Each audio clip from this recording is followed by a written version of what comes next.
Good afternoon, good evening, handy viewers, such as you are. Welcome to this episode 43 of Flip-Floppin Flow, in which I invite friends of mine from all around the world to play games of Malifaux at stupid times, where I shall experience sleep deprivation from the night before, and my opponent will experience sleep deprivation from the week they've just had. Seems fair. Good morning, Rich. How are you doing? Oh, right. Sleep deprived, as mentioned. But, you know, it is the way. Probably the song, yeah. Perfect. We are playing this week a game of Raid the Vaults and Corner with Deathbed's Power Ritual Ensnare. Hold the forces, deliver a message in the pool. I will be playing my continued lady love, Reva Cortinas Luminary with the Whisper, 2 Corpse Candles, a Lampad with Killer Instinct to ignore the inevitable terrifying that I'll be facing. A Ghost Eater, 2 Shieldbearers, Best Bayou Boy Ezekiel, and 2 Enslaved Spirits. Rich, on the other hand, is playing Miss Feasance. Must very critically point out Miss Feasance, not Seamus. Rich, by the way, although you can't have the icon that you want on screen, you can change the name. Yes, let's do that. But that said, I'm going to lose hard, I suspect. I'm not sure losing that's true. hard with the single master whose fluff I most hate by a significant margin will actually feel alright. So, you know. That's pretty good. So we've got Lose. Copycat Killer, Manos the Risen with the Whisper, 2 Bone Piles with Grave Spirit's Touch, which I immediately hate. Thank you very much for that. A Rotten Belle, and some Keepside Strangers, who have a very nice Cthulhu-esque vibe to them, which I quite enjoy. So I'm quite curious to see what they do in this game. That said, it is corner, and they are move 4, so who knows what if you've seen the Netflix series Dead Boy Detectives, I would like you to imagine that the bone piles are constantly doing the dance from the opening credits. As well, you know, I've not seen anything. I have a child. The only thing I've seen of late is Peppa Pig and Dougie. Dougie, I would highly recommend. Equally, the theme tune to Rah Rah, the Friendly Lion, is a banger, as the kids say. In terms of, I'm vaguely aware that there are TV shows for grown-ups. That will not be a thing that I involve myself with in any way, shape, or form. Perfect. Not only. I am suitably deployed. Rich is suitably deployed. I have chosen my schemes. I assume he has, although he's very. I have. I think. Let us proceed to the initiative flip that you will win, as is traditional. I'll even draw a hand of cards. There's a Molly. Oh, sorry, yes, you've not drawn a hand of cards. I should have stoned. Oh no. No, it's fine. It's just like there's an 11 right on top. That would have been nice. I see, yes. Have you drawn a hand of cards? I, at this point, have. No, you have. 6 right, cards. Cool. 6 of them. They're right there. You don't have Arcane Reservoir. Are you feeling okay? I'm not the Arcanist player here. No, but somehow you still always manage to have 7 cards. It just feels that way because my cards are better than yours. And you always take Arcane Reservoir somehow. Are you stoning? Right. Are you doing anything?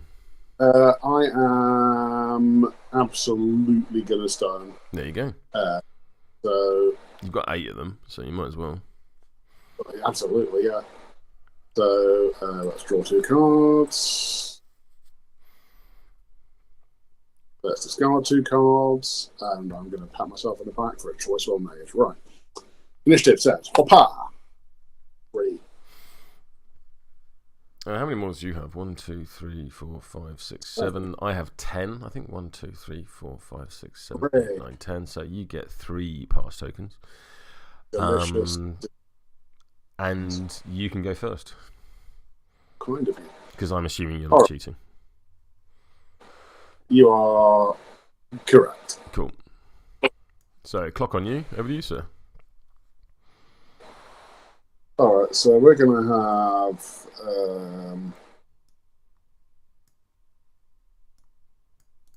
we're going to have the Copycat Killer go first. And just cheese it down the board. Like That. With you. There you go. You're not going to use his mistaken identity? So switch with Seamus. I'm good for now, I think. Cool. Lovely. So I'm going to start with the Lampad. The first thing the Lampad is going to do is destroy this destructible terrain with a slam action, as that will make things a lot easier for me. I'm then going to attempt to... you should think I know the name of this action by now, but there we go. Hovering Flame, needing a 5. That is a 10, that is fine. So I'm going to move... I could do something clever, but I'm not going to. So I'm going to go to there. And then I've just got a regular move. And I'm going to go... It doesn't matter where I go, because you could shoot me wherever you want. So like, I can just frankly ignore doing stuff. Actually, no, I'll stay where I am and focus. Over to you. Alrighty. Let's go with this here bone pile, the leftmost one. Which I'll even number. Hang on, let me number the other one as bone pile 2, so we know what we're on about. Right. Bone pile 1 is going to go and very slowly trudge up the board.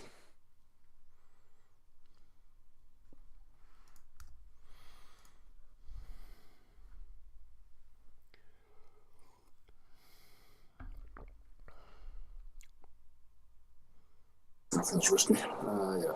It's got a move of 5, so it's going to go 1, 2, 3, 4, 5. 1, 2, 5. There we go. Over to you. Cool. At the beginning, I'm going to activate the Ghost Eater. At the beginning of the Ghost Eater's activation, I will discard a card. I will discard this here too. And I will summon a Ghost Light within 3 inches of me. It is an aura, so I must have line of sight to it. I'm going to pop it down over. No, I'm not going to pop it down there. I'm going to pop it down pretty much there, right in front of everyone, because it's incorporeal, so I can walk through it and stuff. You gain a pass token because I've summoned a thing. It is it is mindless, so you will not gain a pass token, and it counts as having activated already this turn. I will then target the Shieldbearer nearest to me with Instill Youth as a fast action. This needs a 6. That is a 10. I'm going to cheat in this 8 of tomes for the blinding light trigger. The Shieldbearer will heal 1, 2, 3. So he'll heal 2. He'll then take 2 irreducible damage. And I will summon a Ghost Light into base-to-base contact with the target. It is mindless. You do not get anything. Say again. I was just doing Gene Wilder from Wonka. You get nothing, sir. Nothing. And now I'm going to use my AP because all of that was free. So I'm going to walk across to here, and then I think I'm just going to sneak around that there crate, and that will be the Ghost Eater done. Floaty ghosts, which the models for which are an absolute delight to put together, I have to say. Unlike the Lampads.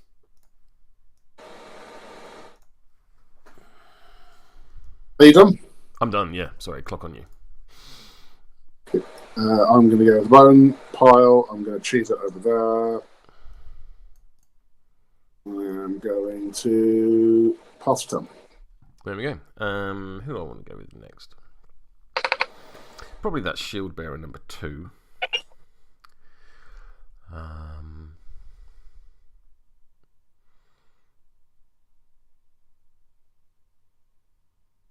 Yeah, let's do that.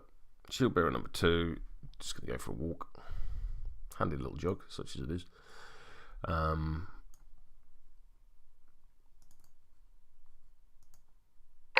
And then I'm going to walk to there. Over to you.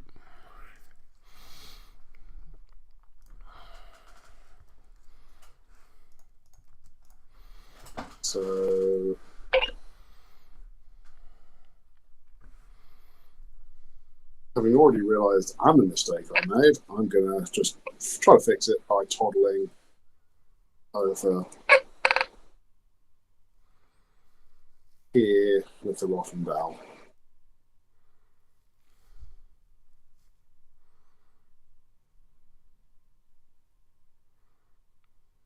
There we go. Okay. Clock's still on you. If you've got anything else you want to do, cool. Thank you. I think I'm going to go with Ezekiel. Ezekiel has intuition built in.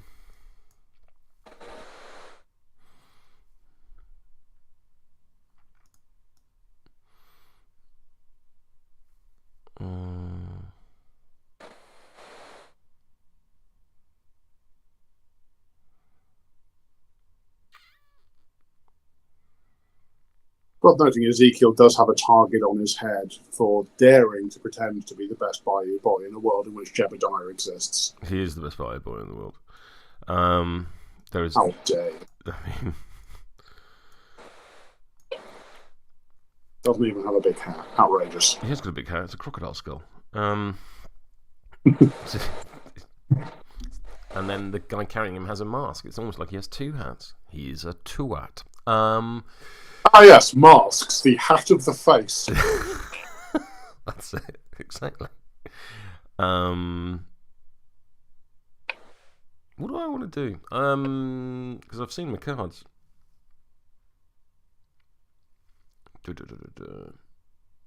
Alright, so I'm gonna zombie apocalypse needing a 6. That is not a 6. That is.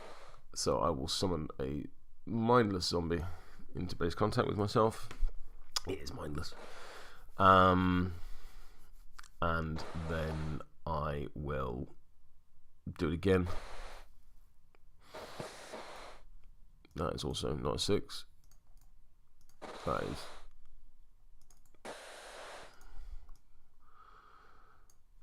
not a mindless zombie. I will not protective spirits. And that is me done. Over to you. Zombies, zombies, zombies. Right.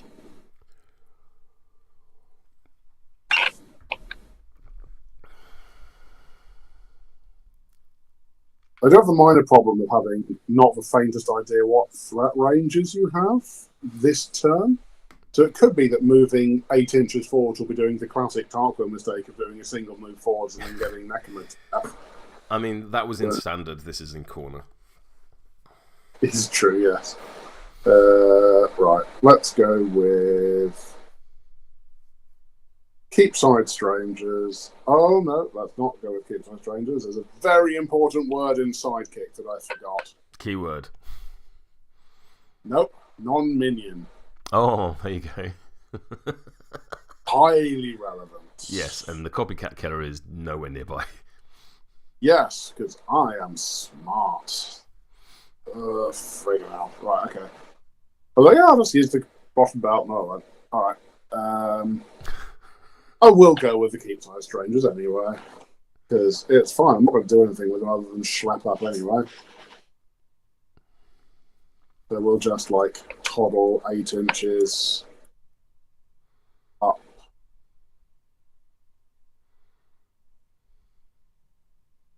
Here, somewhat perversely, because that way I can actually Psychic next turn. There you go. We're done. Oh, that one. Sorry, let's say we're done. I'm going to put up Serene Silence. Needs a 6. No, there's a 7, yeah. That is a 6. So there is a 6-inch aura on them, but that's probably not really relevant. Right. Good. Over to you. Habit building. I'm going to activate an Enslaved Spirit. Specifically, I'm going to activate Enslaved Spirit number 2. I'm going to use Chain Gang on Reva, which is going to push Reva 3 inches. Or is it push or move? It's move. How about that? And I can go straight through that there Ghost Light because it is a Ghost Light. And then the Enslaved Spirit must move 3 inches towards Reva, ending in such a fashion that it is closer. Well, no, just must be within. That's fine. I'm then going to go for a walk. I've only got a 4-inch walk. That's fine. Eyes incorporeable. That'll do me. I'll have a focus. Over to you. Well, apropos of nothing, Ghostlight is the best Sylvester McCoy Doctor Who serial. As ever, on such a topic, I will take your word.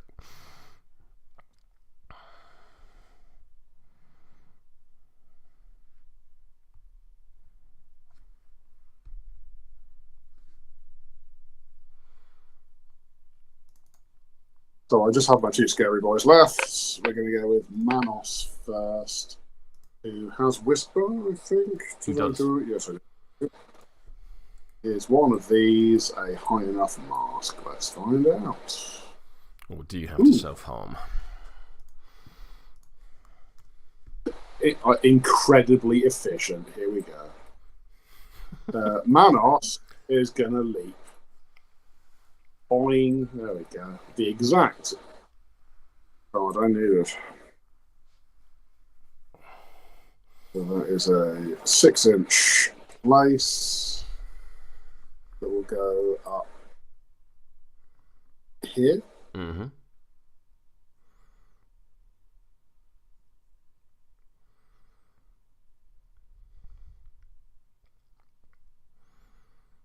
And then he's going to go for a little wander. 1, 2,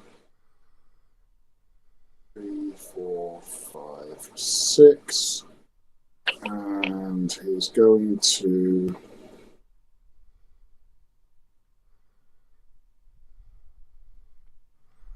focus in his turn. Over to you. Cool. I will activate the somewhat damaged Shieldbearer. They have a 5-inch move. And I'm going to go 1, 2, 3, 4, 5, and focus. And over to you.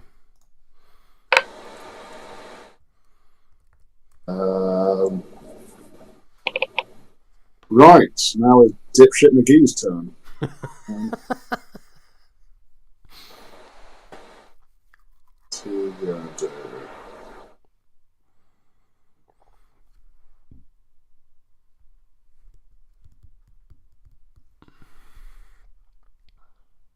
So I know what's on top. But I'm going to look at them again because he also has Whisper. Because he also has the Whisper because he's a Reza Master. Or she's a Reza Master. I'm going to change the label of your model. No, if Seamus is going to get set on fire and die, I want it to be Seamus. Okay. I mean, you have made it so there's very few targets for me to set on fire and kill, so... This was kind of the goal. You'd be amazed how often I hear that. Well, they're going to take the extremely fiery crew.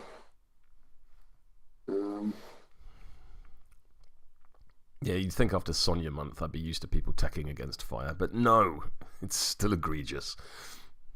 I mean, teching once you've chosen your master is totally fair. Absolutely. 100%. Yes. If also vexing, yes. Right. I'm going to play this Hazardous Terrain Master. Cool. Here's my Kirai crew. Whee!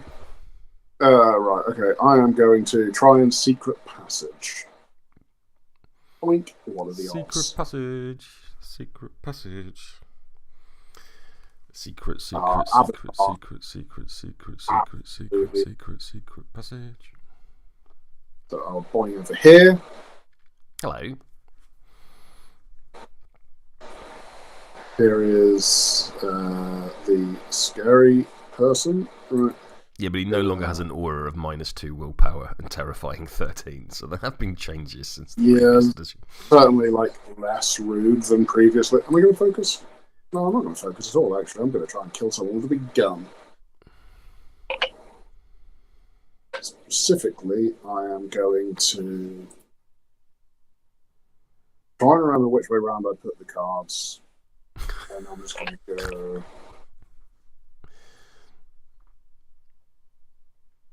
For a walk, like a peasant.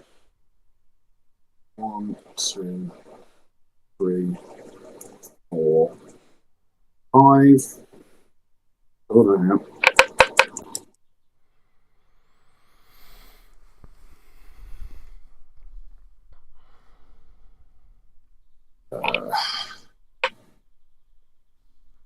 I need to be in range.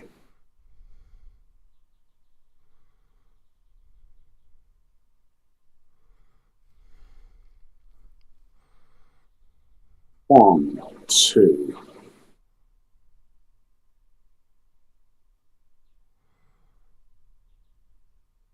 3, 4,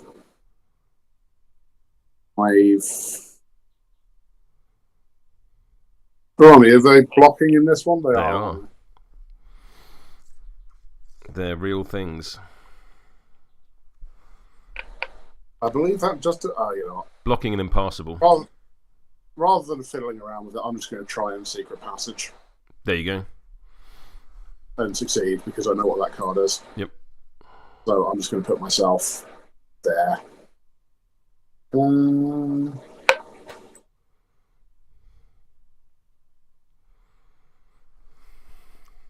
Oh, that's right, because that way my shot lane isn't going through concealing.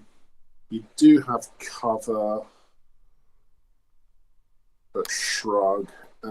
Just extreme violence time. Stat 6 on your defense. So presumably you're shooting this Shieldbearer. Yes. Cool. So I'm defense 4, but I'm defense 5 because I have cover. Yep. 18. Well, poo.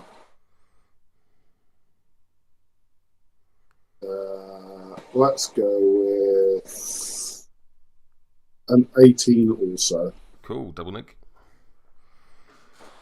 Triple neg from cover. Triple nig.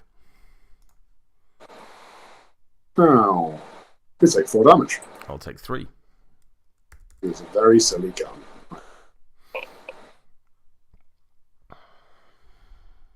It is over to you. Well, you're now like activated, right?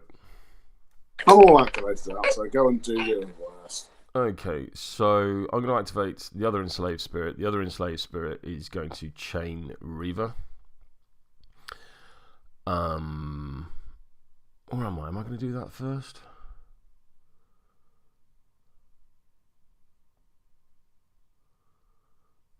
Let's have a think. I've got time. It's okay. I'm going to activate the other corpse. I'm going to activate Corpse Candle. Corpse Candle is going to have a 4-inch walk forward, but I kind of want to be within 3 inches of that boy. So I'm going to go to there.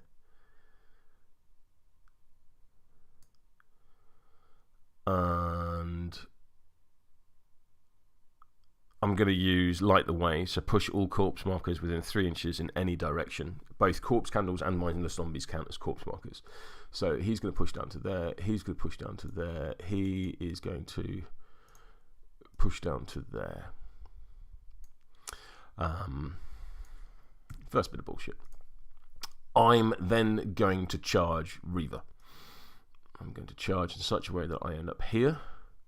I'm then going to attack Reva, and I'm going to go pow. Reva is going to relent. I'll do this amount of damage. Reva will then shove all of that damage onto the corpse candle, killing it. When it dies, it'll drop a pyre marker there. When Reva kills a model, it'll drop a pyre marker there. When a pyre marker is dropped within 8 inches of Reva, once per activation, any models within 2 inches of a pyre marker may be pushed 2 inches.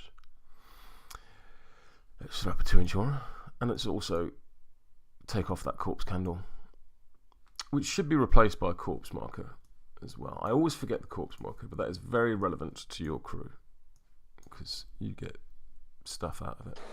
Yes. As do I, but there we go. So, any model within 2 inches. Unfortunately, I don't think Shieldbearer down the bottom is within 2 inches. And I also don't think there's a way of me doing it, so it's such a way that he's in 2 inches. So, first of all, the Enslaved Spirit will be pushed 2 inches. In doing so, it will gain burning, and it will heal 1. But it can't heal 1, because reasons.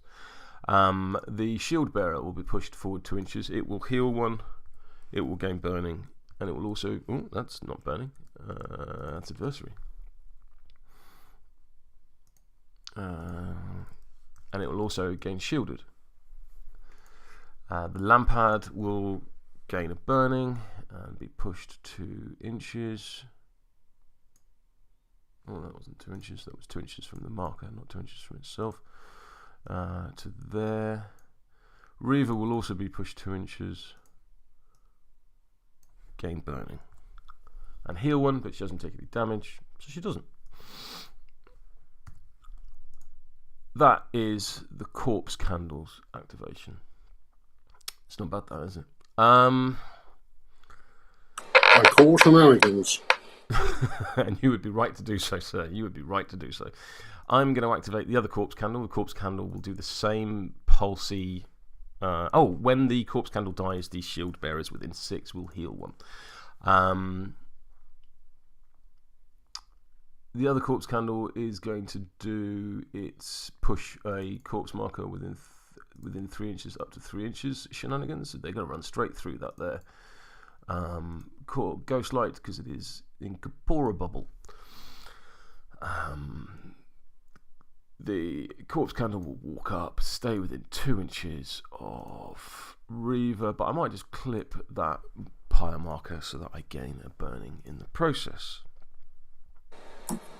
That is that Corpse Candle done. The Enslaved Spirit up top is incorporeal, so it cares not for the train in front of it, so it is gonna... Ooh, that's not a thing I want. It's gonna just go for a walk to there. Do I want to shove Reva around, or do I want to bring Ezekiel up? I think I'll bring Ezekiel up. So let's give Ezekiel a 3-inch push. He can come in and tuck in behind the zombies. I then have to do a move with that thing, so it's nearer. It is nearer. I'm then going to walk to there. I'm then going to walk in such a fashion that I am within 2 inches of Reva. Because if I've got a friendly model within 2 inches of Reva, she can dump damage onto it, killing it, making a pyre marker. It's synergies. There's lots of synergies. I liken playing Reva to reading the children's book There Was an Old Lady That Swallowed a Fly, because every time you do something you have to then go through the rest of the rhyme. I think I've just got Reva to go. Let's look at the top 3 cards of my deck due to the Whisper, because I also have the Whisper because it's very, very good. And I'm going to put my cards down thusly. I'm going to start off by fanning the flames, targeting this pyre marker. I need a 5. Who would have thought? It will be pushed 4 inches. I'm going to push it all the way down to there. Everyone that it goes underneath will gain a burning and heal 1.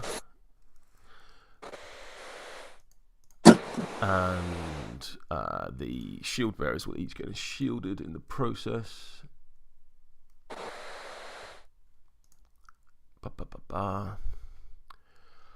I will then fan the flames on the other pyre marker. Who would have thought?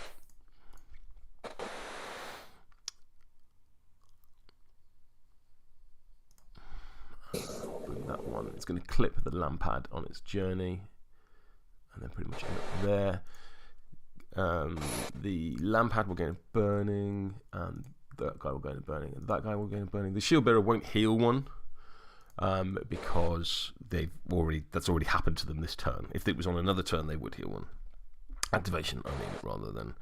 But equally, they won't gain another shielded because that 2 is once per activation. I'm going to target the Lampad with Lantern's Light. This is stat 7 versus willpower. The Lampad will relent. Look at that. I will put a 4-inch aura up on the Lampad, and every model within 4 inches of the Lampad will lose all of its burning, and the Lampad will gain all of their burning up to a maximum of 5. So he will go burning 7. And Reva will focus. And that is my turn. Morning, that guy.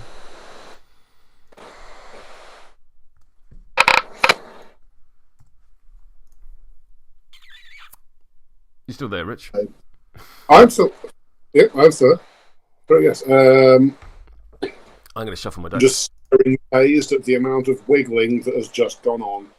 There you go. I'm going to discard this 3, and I'm going to draw up to my hand size. I'm going to put a 7 just on principle. You were the aggressor, so you have the option of stoning first. I'm good. Good. I'm going to set all the models on the board and do that. I'm going to do that. So, having a quick look around at conditions, the Shieldbearers will lose. They're shielded. The Lampad will not take burning damage because it doesn't take burning damage. I think that's it, isn't it? I believe you're right, yeah. At the end of the turn, the Lampad has a 4-inch move because of Killer Instinct. I don't ignore friendlies, but what I will do is just nudge myself into that pyre marker and gain a point of burning. Do you want this out of activation? It's just once per activation. Beg pardon? No, it's not. It's once per activation. Ignore me, I'm worthless. It's hazardous. It's hazardous terrain, so I don't do the healing thing, but then I'm at full health, so hooray. I've drawn my hand. I'm ready to go. I would like to know if you're stoning for cards. I am not stoning for cards. I will stone for cards. So I'm going to draw 2. And I will discard that one. And that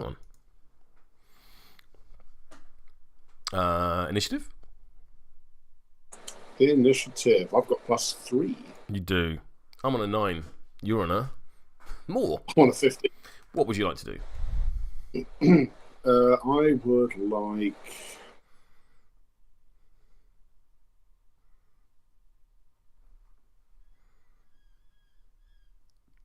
I'd like you to go first, please. That's fine. You're going to have last activation either way.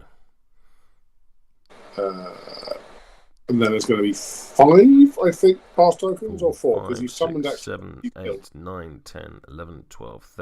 I have 13 models to your 7. Oh, I have 6. Yep. Sweet. I have long since abandoned the possibilities of out-activating anything ever. Cool. Oh. I guess I'm going first. Yeah. Yes? Indeed. You've gone very mumbly. Oh, no. Hang on, let me just...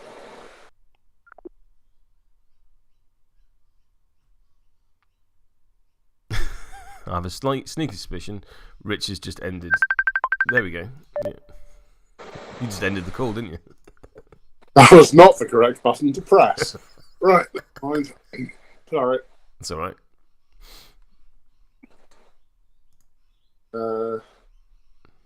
Yeah. Off you go. Please be louder. I'm going to activate the Shieldbearer. This one. He is just going to go for a walk, to be honest. Let me just bring him up on screen so people can see what he does. When he goes for a walk, he's immediately going to gain burning. Because he gains burning, he's going to heal 1, and then he's going to gain shielded. And we're back to full health. Screw you, Seamus. Boo. Actually, I don't think I can see that corpse marker, so that isn't going to work. So what I might do, because I don't want any free roaming corpse markers with Seamus about, is I'm not going to activate that guy. So let's take the burning and the shield off. I'm going to activate the other Shieldbearer. Shieldbearer number 2. He is going to use his blasphemous ritual to target a corpse marker within 3 inches. Any model within 3 inches is going to gain focus.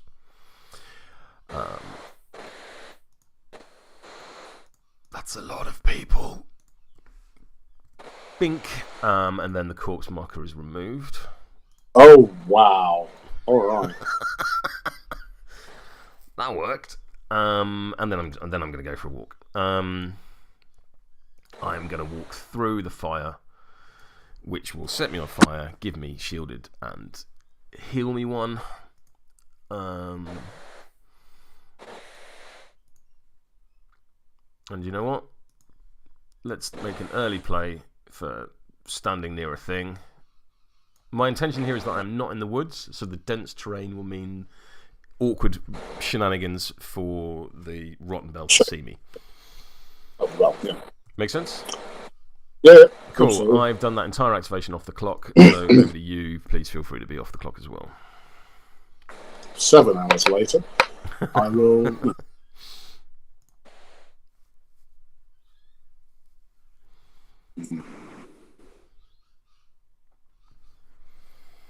Yeah, that's great. I'm going to pass token. I mean, it makes sense. It does make sense. Well,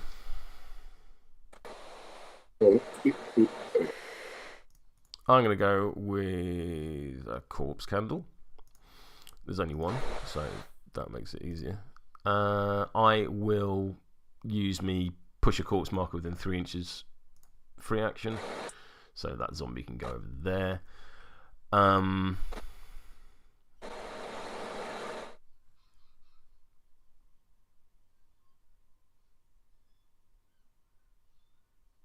then I'm just going to walk down to here, have a focus, and over to you. Would you guess? It's a pass token. Who would have thought it? Who would have thought it indeed? Alright, I'm going to go with a ghost light. I have physical pass tokens. Passed away token. Passed away tokens. Very good. Very good. He's going to go over there. Over to you.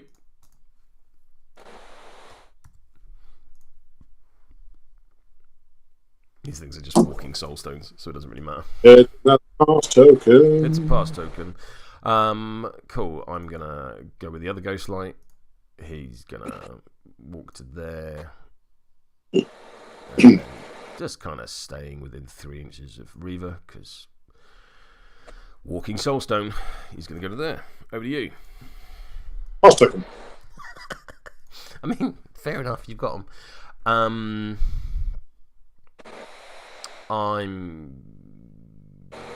What's Manos' stats like?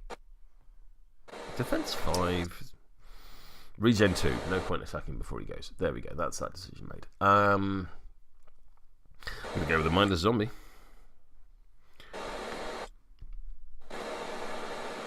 And he has 4-inch move. So let's go 1, 2, 3, 4. 1, 2,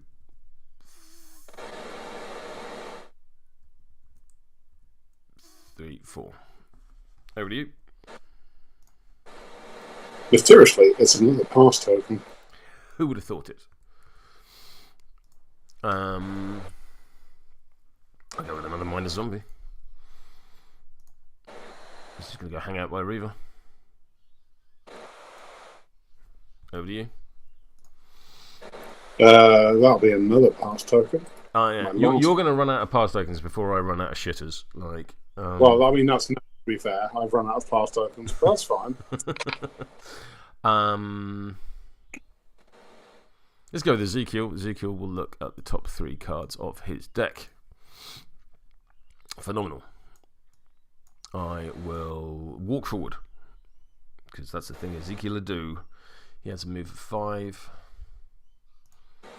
So he's just going to tuck himself around here. He's then going to summon a zombie.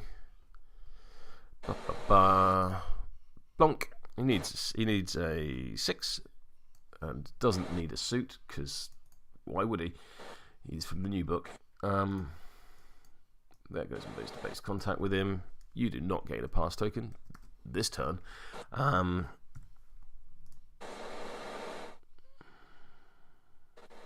could have done that. Never mind. That's Ezekiel done. Over to you.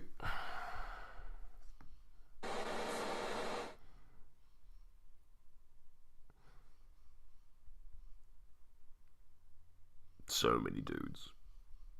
I mean, I do like playing summoners, so. Clock's on you. Cool. I'm just reminding myself of my teams.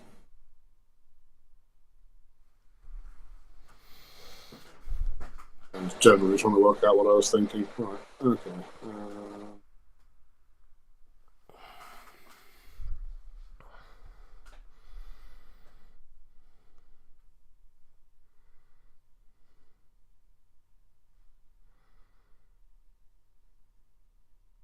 So I'm going to go with the Keepside Strangers. Yep. Who are going to discard this 6 of tomes. Are you within 12 of a friendly Seamus? I am. You are. And I'm going Oh, to I think I know what's happening. If you can tell me, that would be wonderful, because I have no idea. Okay. I'm not going to. But hang on. Salt the okay. Base contact with it, so I don't have to be within 12. Yeah, I'm afraid you're So a little quiet for me to understand what you're saying. Right. I'm going to place myself here. Yep. And I'm going to start yeeting snakes. That's what I figured you were going to start to do, because it's a very good attack. Pretty great. Pocket snakes. There we go. Who are you targeting? I am going to target. Well, first things first, I'm going to.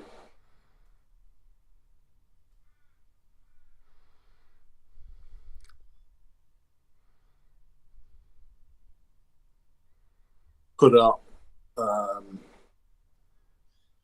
Serene Silence, needing a 6. Wish that had been the attack. Yeah, that was not the right choice. That's all random. Right, I'm going to yeet a snake at the Shieldbearer here. You said that one, so I will have cover, so +1 defense. Yeah, I see if that'll concealment, so. Yeah, no, it's fair. Bonk. 16. So you're 15. My 15. Let's go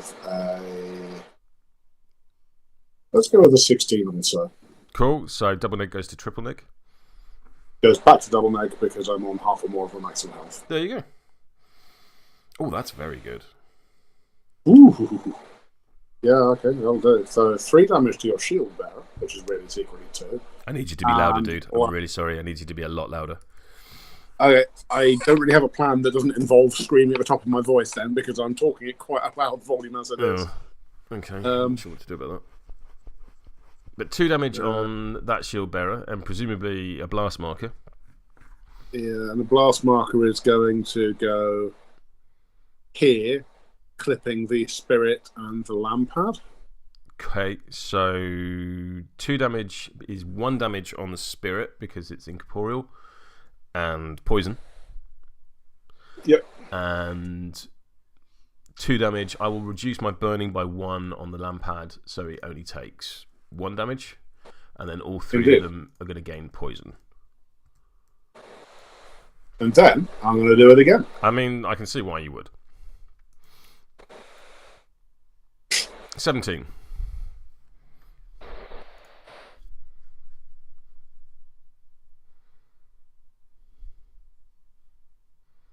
That's fine. Over to you. Cool. Let's do some measuring.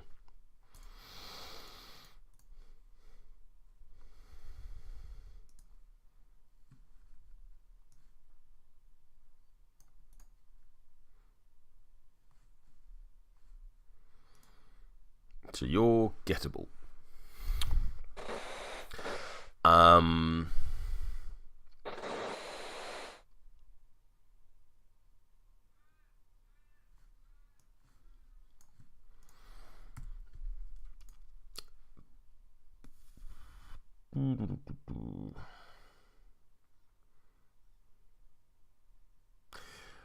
There's not a lot I can do about the poison because you can't. I don't have Surret or anything like that.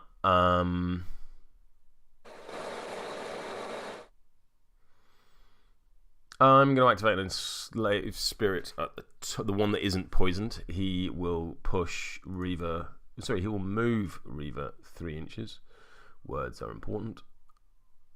I think that is the extent of the move. She will get a point of burning and heal 1. I then move in such a fashion so that I'm near her.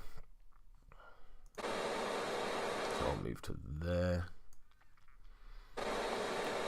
Ba-ba-ba-ba.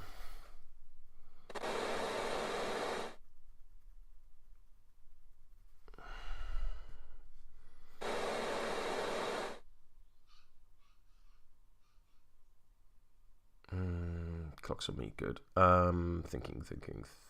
What else do I want from him? I'm then going to move down with... I'm incorporeal. I can just move through stuff, which is lovely. I'm going to move down here to be with the Shieldbearer. And I'm going to drop a scheme marker for no reason. Are they not significant? They are significant. Wow. What the hell? Yeah, they're real good. They are real good. I think I just hallucinated insignificance on them every time I looked at them. My God. Yep. I mean, I can see why you would, because you just go, well, they're a 3-stone model.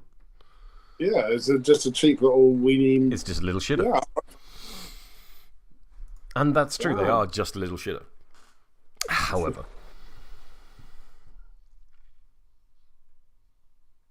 Oh, okay. Clock's on you. That is... Oh, what did I just do? Oh, hang on. Let's not put poison and burning on my things while attempting to use the WASD keys to move. That is... Game works. I'm really sleep deprived. Jesus, right. So... Bone pile down here, bottom one, number 2 is going to go...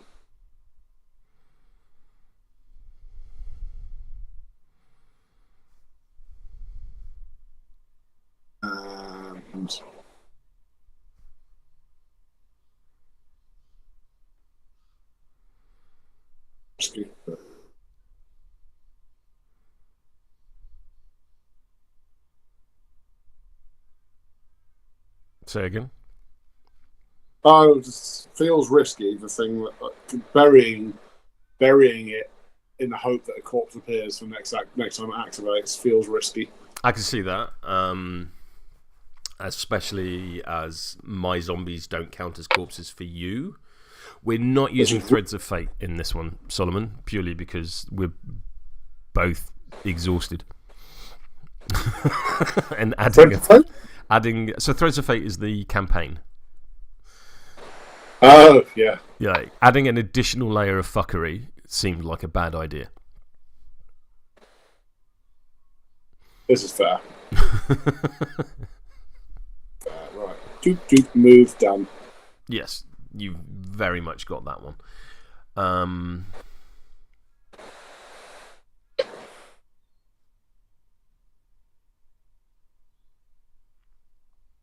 Yep, I think I want to go with Reva at this point. So I'm going to look at the top 3 cards of my deck. And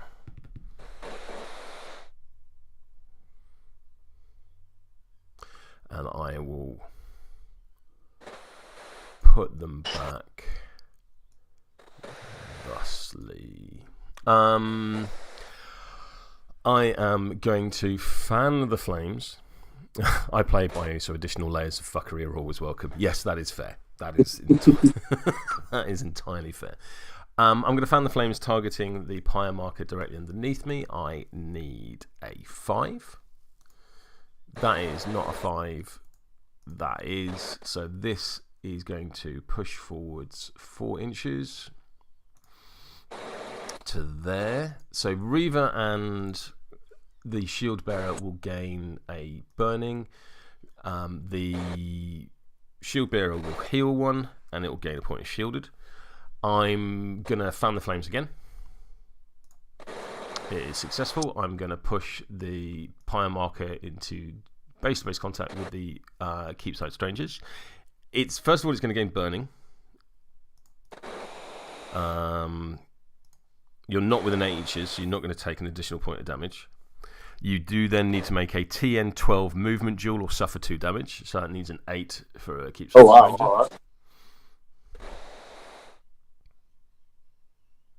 Would you like to cheat?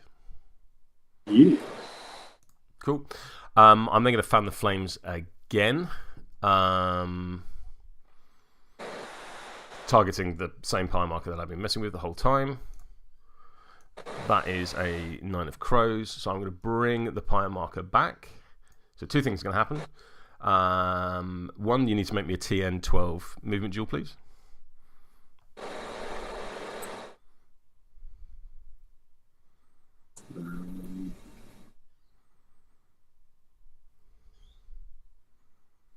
Would you like to cheat? Sure. Take 2 damage. Cool, put it down to 5. Then, because the crow trigger traversed the embers, I'm going to choose up to 2 models in base-to-base contact with it, and I will place it in base-to-base contact with the pyre marker at the end of its movement. Bink. That's so rude. So you're going to gain a point of burning for being placed into base-to-base contact with the pyre marker because you're within 8 inches of Reva. You're going to take a point of damage. That's outrageous. It's all right, isn't it? Okay. Yoink. I'm then going to Lantern's Light you. This is a willpower attack, and it allows me to dump burning from models within 4 inches of me onto you. So willpower 7. I'm on an 18. You need a 19 or better to avoid the effect. 18. You're on an 18, so unless you've got the red joker. But do I need a 19 or better? Because if I equal you, the effect still happens. You're on 18. Yeah, no, none of that. Well, cheeky. But I got the red joker out of your hand, so that's okay. So I fan the flames 3 times. I've Lantern's Light that. And, because Lantern's Light, that's an interesting, because I've done 4 things whilst in fire, so I'm going to gain 4 burning. 1, 2, 3, 4. Oh, no. And the reduce the burning value of the burning is not a cost. So Reva is now very on fire. Red Joker, woo! But it's alright. Fire heals me. That is Reva done. And you're over here. Hello. Yeah, I don't like that very much at all. And also, you're a nice big blocking base. Yeah, that is a real good kidnap. I see what Tarquin was grumbling about. It's the irresistible nature of it.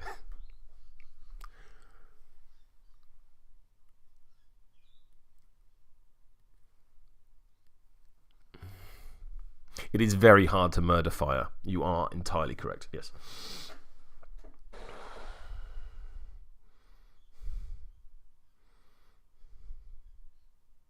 Yeah, that's crazy. Right. However, Keepside Strangers does have hard to kill, which means I can't just turn it into a Lampad. Hooray. I can just murder it, though. Boom.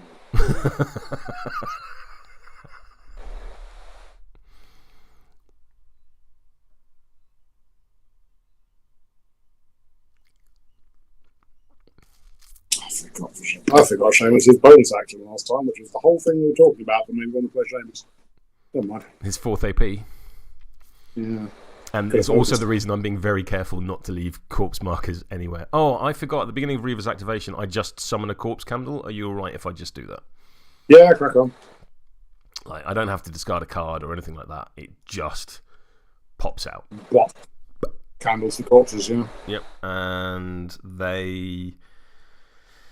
Oh, I hate the way they do this. Like, they're not in my reference table for whatever reason. But let me just quickly check something. They are not mindless. You will gain a summon token. You will gain a pass token.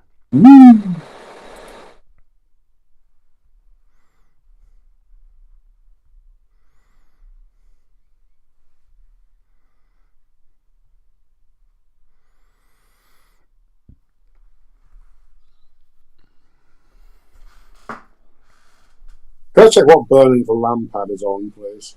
7. That's so much burning. It's a lot of burning. It is too much to murder. It basically gives them another 14 health.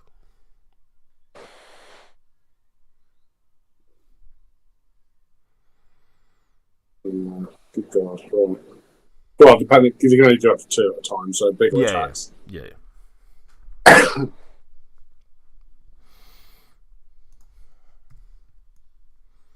Oh, that's such a problem.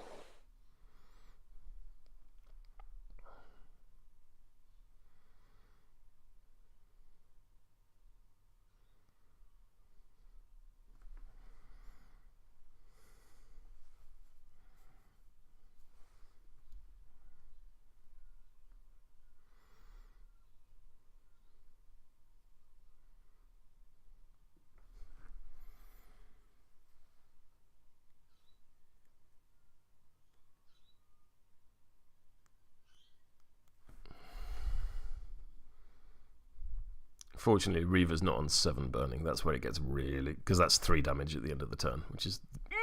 That's a bit squeaky. I just need to push her. Say again. I just need to push her somehow. If you push her, she'll heal. Oh no, she's on full health. Yeah. It's alright, I've got an unactivated Enslaved Spirit who can massively just pat her down. I love the idea of an incorporeal ghost putting out fire. It is like gently blowing. Ooh. I also love the way that armor protects you from fire, but being a ghost doesn't. I assume they boil off.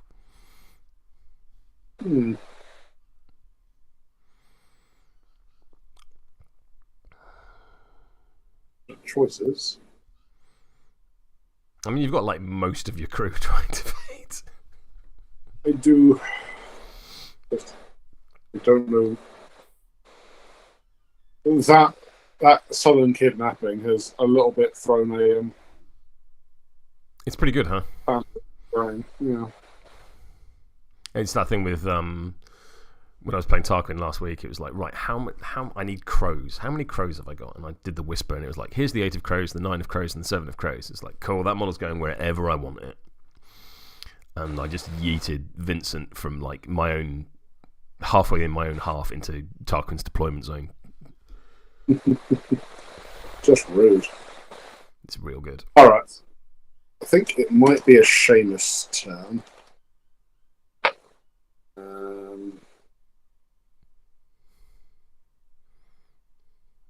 Is a ghost already vapor? Is there a state beyond vapor? Solid, liquid, vapor?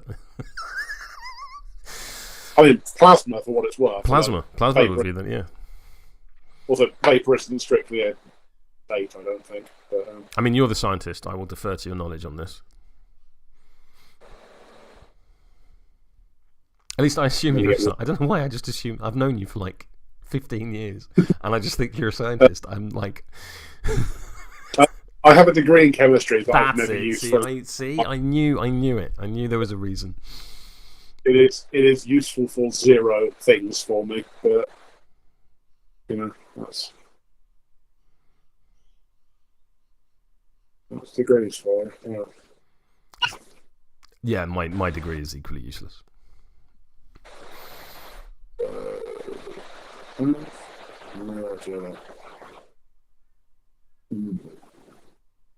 Oh, Reva's activated, right? Say that again. I'm just going to put a circle on Reva to mark her as activated. She has. I mean, she's got the red circle on her. Well, I just put it on there just now. Oh, okay, cool. It's very.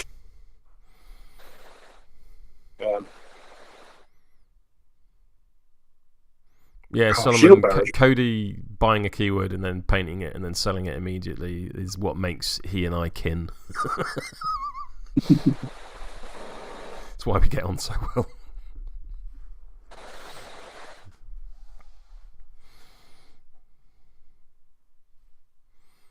Oh, Shieldbearer is really irritatingly placed as well. They're very immortal. They are surprisingly survivable for a defense 4 minion. Yeah, and you've done a real good job with positioning everything in a way that's a pain in the ass. Largely by mistake.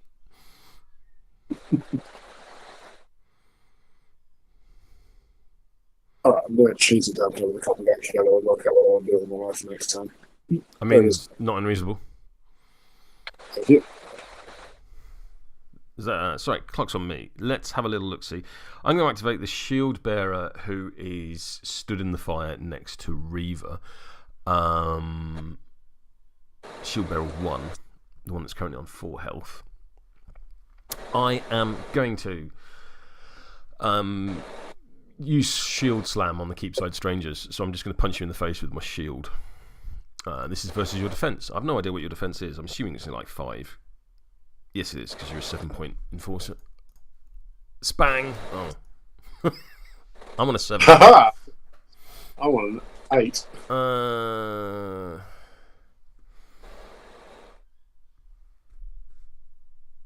Oh, that's there. Right. I'm going to discard this 9 and go to 15. By discard, you mean cheat? Cheat. I do mean cheat, not discard. Otherwise, I'd gain an effect from your aura. This does give me the smolder trigger. The aura I've got up is the other one. It's a shielded one. Gotcha. Because I didn't think I was going to be near any enemies this turn. That's fair. I'm smart. Yeah, fine. Do your worst. So what's your total? Oh, it doesn't matter. So you're going to suffer 1 damage. Ow. As I spang you in the face with a shield. I'm then going to push you 2 inches. I'm going to push you that much. You're going to gain a burning because you're in a fire. Because you're within 8 inches of Reva, you're going to take another point of damage. Due to the smolder trigger, I will reduce your burning by 1. And have you take another point of damage.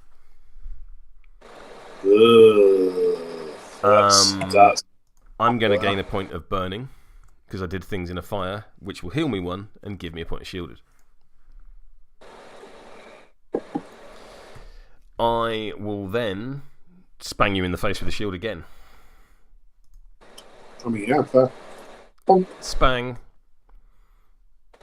Not much I can do about that. 19. I am spang to death.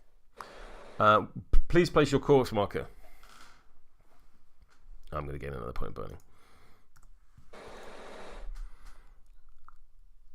Why did they give me the option of scrap? Have I missed it their construct, or is this? I think that's a mistake on their part. Because that is 100% a mistake on their part. Yes. Gonna go here. Bear with me 2 seconds, because I. Very well. Can you? Let's just put the model back. I'll show you.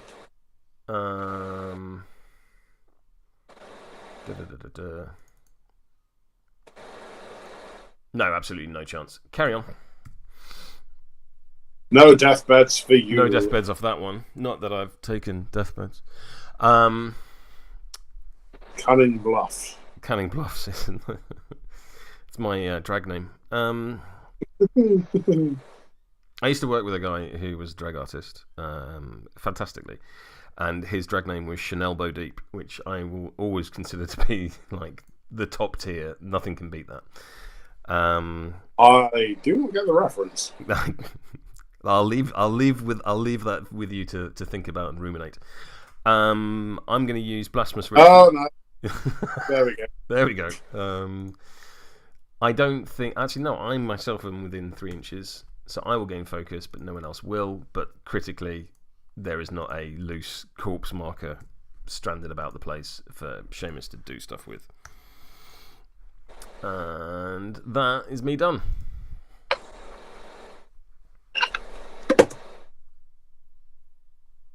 Right.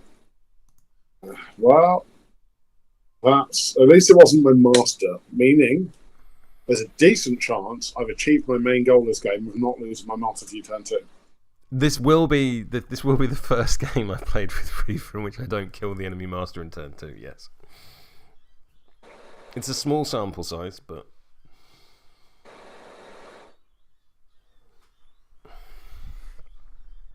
Mm-hmm.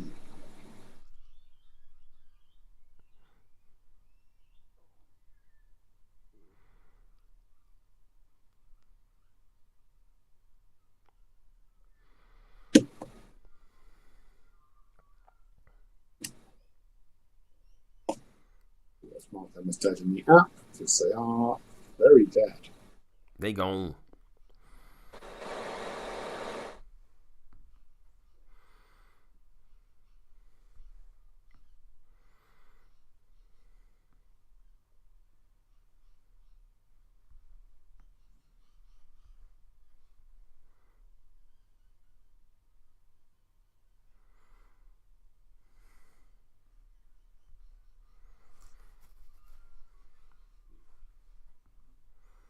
You thinking?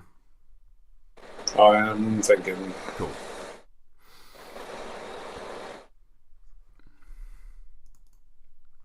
I'm doing some admin. Because surprisingly, my crew of 15 models requires admin. And I'm not done summoning just yet.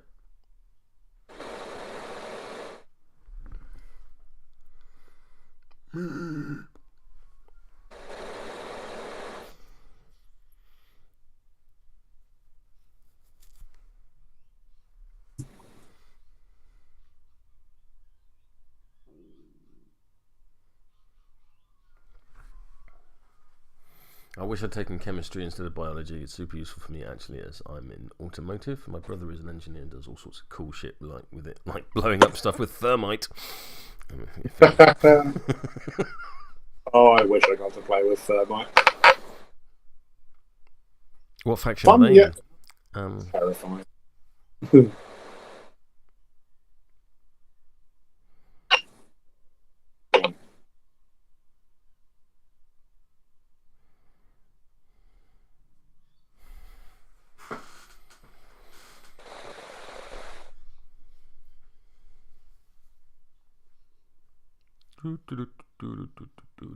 Don't sing, we get demonetized. Fun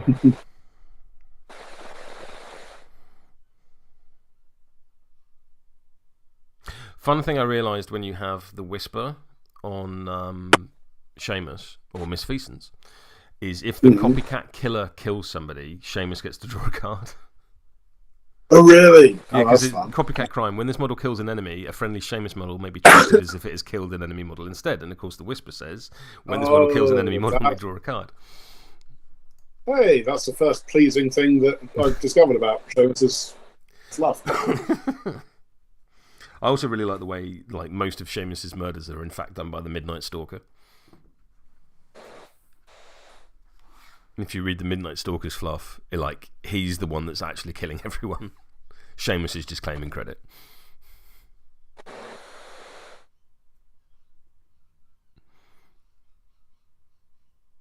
Right.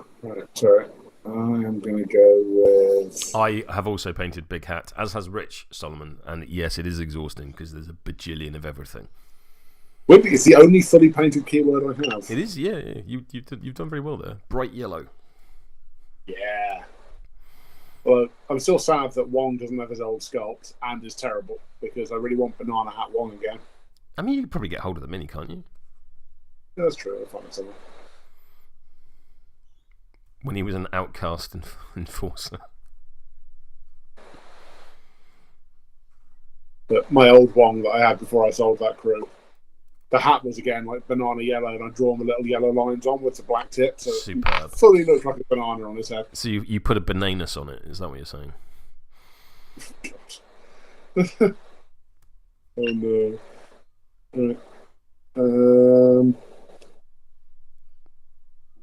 So you moved the Copycat Killer. Did I then do a thing? Yeah, I can't remember what thing, but I'm sure it was horrible. Okay, so it's now your go, and you're considering Manos. Right, cool. Yep. Seamus has also got a big hat. That is fair. I'm going to kind of huddle up here with the Belle. Cool. I'm going to ask that Enslaved Spirit to come over here, please. Okay. We do not have great willpower. In fact, it is a 3. I just sympathise. I'm on a 9. You're on a 12. Oh, wow. So, yes, I have a move of 4 and I'm incorporeal, so do your thing. So you're just going to go whoop over here. Yep. I think I'm just outside engagement, so you don't get your stuff. Sadly, yes. Yeah, no pounce. The rotten Bella's done. Okie dokie. Need to get him back. I can't have you kidnapping models. That's not how this works. I'm going to go with a Ghost Eater. Ghost Eater is, at the beginning of his activation, going to discard a card to summon a Ghost Light within 3 inches of him. Because why would I not summon a model? And he's not focused. He's a very naughty boy. Change label. Ghost Light 3. I should name them. Are they not limited 2? No, they're limited 3. Oh, fair. You get 3 in the box. That's really good. I only got 2. Only I bought it in M2E, so maybe that's a... The Ghost Lights, they came out this book. I'm thinking of corpse candles. Never mind. There you go. No, they are absolutely limited too. I would massively have more of them if I could, because they're phenomenal little models. We'll add a Ghost Light. It's a Ghost Eater. At this point, Ghost Eater. Let's put 6 inches up on Manos. So he can't. Well, he can't teleport onto. Yes, he can because it's a place, and then he would have. Let's clone him, and then he would just have a 2-inch melee off there. So that's his. I can leap and then stab you twice range.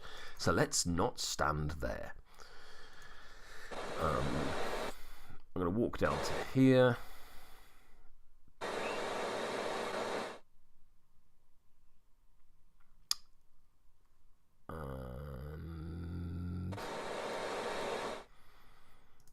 And in a minute, I'm going to... The large amount of jalapenos I ate yesterday and the 4 cups of espresso I've had this morning are going to kick in. Do I want to walk? Do I want to take another walk? Do I want to spirit barrage anything? Because Ghost Eater has a surprisingly big gun. So that looks like a rotten Belle shot to me. Yeah, totally. Because they have a, like I said, surprisingly large gun. I've got Final Veil on him. Excellent, that's good to know. Versus your defense, Pachow. Pachow, that's a 9. 9 to my 14. Yep, neck flip, double leg from Hunter Wound, I think. Yep. Yeah, absolutely you are. That'd be 2 damage. Ow. And then I've got 2 fast actions. Is there anything around me that needs healing? Not really. I will pass the turn, but I am at this point going to nip to the bathroom for aforementioned reasons. Not unreasonable. Back in a moment.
Right then.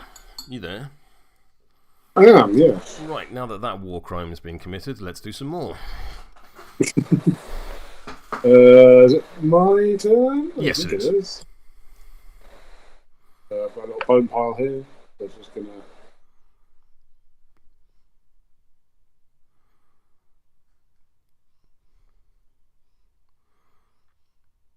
You've gone very quiet. Just gonna go for a little drop up here, like. Yes. Put a significant model on a vault marker, makes perfect sense. Indeed. Far away from gestures at the horrors. Yes, you put the model that is immune to the horror over there. Well, it's not immune to the horror, is it? Because you can still kidnap it and like ping it lots. No, I can't, because the ping is determined on the gaining burning, and you're immune to burning. Oh, all right, good to know. Well, never mind.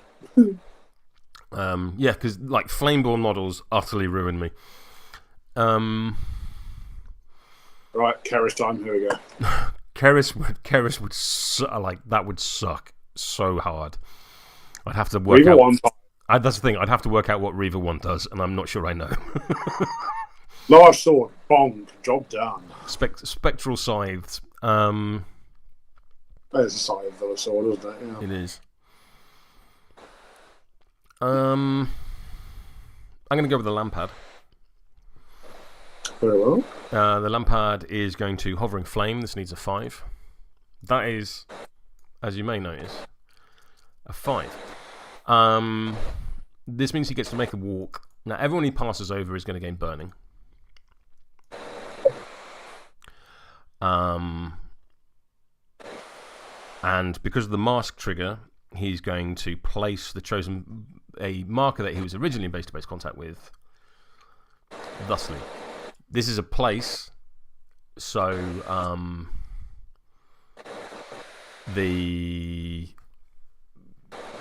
I'll gain a burning on both of them. I'll gain a shielded. I don't think I'll heal because I can't see Reva because of the Lampad, and I don't get to wiggle because it's a place and not a drop. So you really need to have a very solid understanding of the difference between place, drop, and create when you play this crew. I'm then going to go for a walk. Actually, is there a better place myself than that? Let's go back.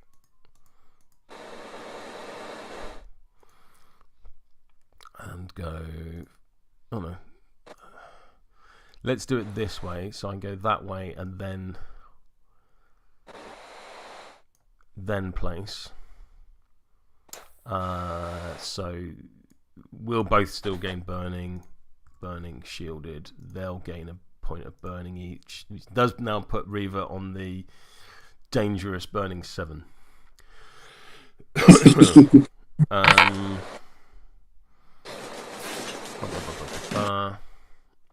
I'm then going to go for a walk with the Lampad. I'm walk 5. I don't ignore like terrain or anything like that, so this will slow me down. So I'm going to go 1, 2, 3, 4, and a bit. I think I can get a bit more of a bit. I'm going to use Dancing the Flames. Once per turn after this model resolves the walk action, may place any pyre markers that it moved through during that interaction into base contact with itself. So let's put that pyre marker over there. So we take my pyre marker for a walk with me. That is going to give me a burn. And then I think I'm going to Breath of Fire the Rotten Belle. Because you're within 6. Okay. Although, will you be concealed because I'm in the woods? You're in the woods, and none of your sight lines are less than an inch of concealment where you are. So you'll gain the benefits of concealing, but I'm going to use one of my focus to cancel that out. Fair. Pachow, I'm on a 9. This is versus your defense. Wow. Say again? 12. 12. I will cheat this 10 and go to 15. Sure. With the blaze trigger, so you'll gain a point of burning. although you are well outside of the Reva aura of additional damage from burning. So, what was your total, sorry? 12. Neg flip goes to double neg because of hard to wound. Blam. That'll be 5 damage, please. It's going well. If it's any consolation, I wanted to keep you alive so that I could turn you into a Lampad. Let's put the corpse marker. And I'm also... I can't claim deathbeds for that. Not that I've taken deathbeds. Yeah, that's the Lampad done. Over to you.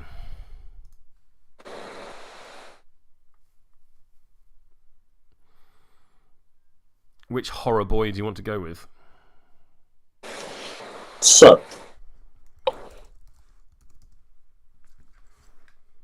I have a plan that if it works, will make you grumpy. It's not likely to work. I'm alright with not being grumpy. Oh no! Oh no! It's not likely to work at all. Oh no! I was like, oh, you've not got that many corpse candles. No, just literally any friendly model. It's literally any friendly model. Yeah. It's real. Good lord! It's real good. Oh, she's knackering to try to kill. Okay, yeah. I see why you've got so many summons and weird things. This is why Ezekiel is in my crew, to just kind of go, here's 5 zombies that you can just dump Zombie damage. for yourself. Also, please note the wording of it is that Reva kills it, which means she drops a pyre marker, which means she wiggles anything within 2 inches and gives it burning and does it damage and gives it shielded. I don't know why she swallowed a cat. That's pretty rough. You know, you watch game nights, right? Or have watched game nights? No? It's I don't. It's a Magic the Gathering Commander YouTube channel, and there's a guy that one of the hosts on it. He's famous for having like cascading effects of auras. So he does a thing, and then he just goes trigger, trigger, trigger, trigger, trigger, trigger, trigger, trigger. Yeah. It's the same thing with Reva. I'm going to dub it the Rude Goldberg contraption. The what? The Rude Goldberg contraption. That is very funny. Yes. That is very funny.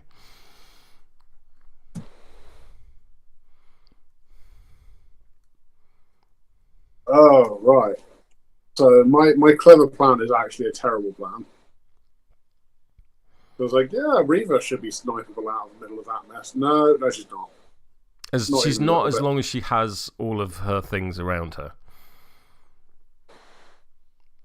Yeah. So that is... blasting with the Keepside Strangers was a legitimate threat, which is why they had to go. Yeah, that's fair. Right. All of which leads to a question of what do I do with my knife? Your unknife. Yeah. Killing shit with Manos is probably a good place to start, because you've got this marker. Oh, for sure. I've got 2 markers. You've got 2 markers, and there's nothing I'm doing to challenge that.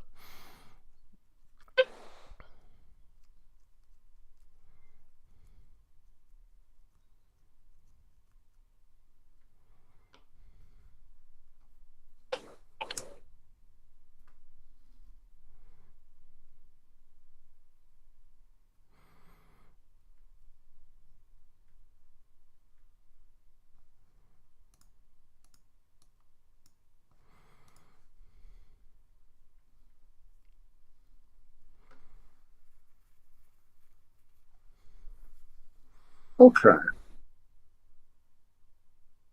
That is what some would call an option.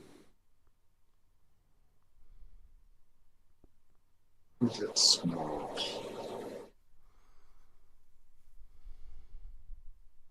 Yeah, let's go with it. Seamus is going to go. Mm-hmm. Whisper. Indeed. Seamus is going to go.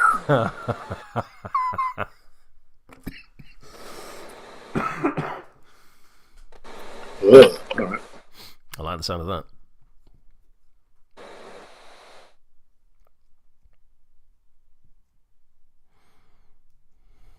That could have better, but shrug. All right. So dupe. Seamus is gonna secret passage. Not the greatest of surprises. Mysteriously, it goes off. Who knew? He's gonna go here. Not in the pyre marker. You've said here, but nothing's changed. Not in the pyre marker. Not within an inch of the Enslaved Spirit, and within an inch of the vault, I believe. I need to zoom in on that just to make sure that is actually correct, because it can be hard to tell on a big screen. I think you need to be a millimetre to the left. But with intent stated, I agree that it is possible, and we're now down into fiddling with... fine. Fiddling with Vassal. So leave him where he is. We know what you've wanted. My vassal has just decided to hang. Oh, there we go. Yeah, okay. It's back, I think. No, it's not. Oh, come on. Stupid regime.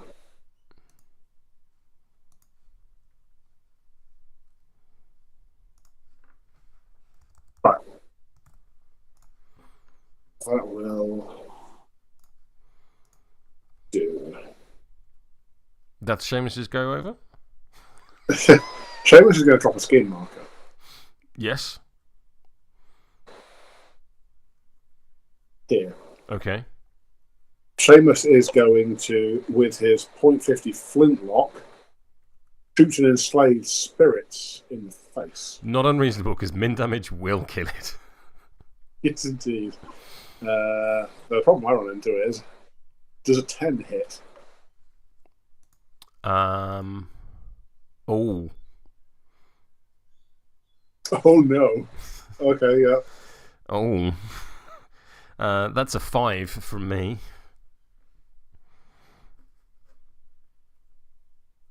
Alright. Well. Sure. Okay. Neg flip. 25 is a neg flip. I have no triggers. Blam! 4 damage. Yeah, even with his incorporeal, that will kill it. And deathbeds. I do get to place a scheme marker within 3 inches of myself. And I think I'll put a scheme marker right there. But yes, that's absolutely deathbeds.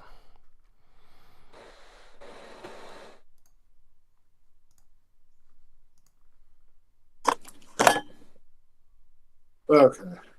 Toot. Scheme marker comes back off. Now does all I Seamus have to get do bonus? is kill Seamus.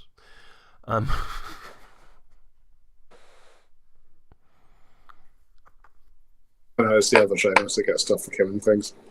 Alright.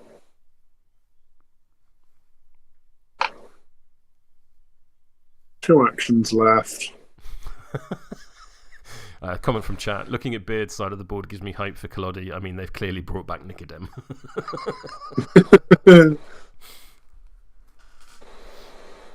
There is no hope associated with this nightmare.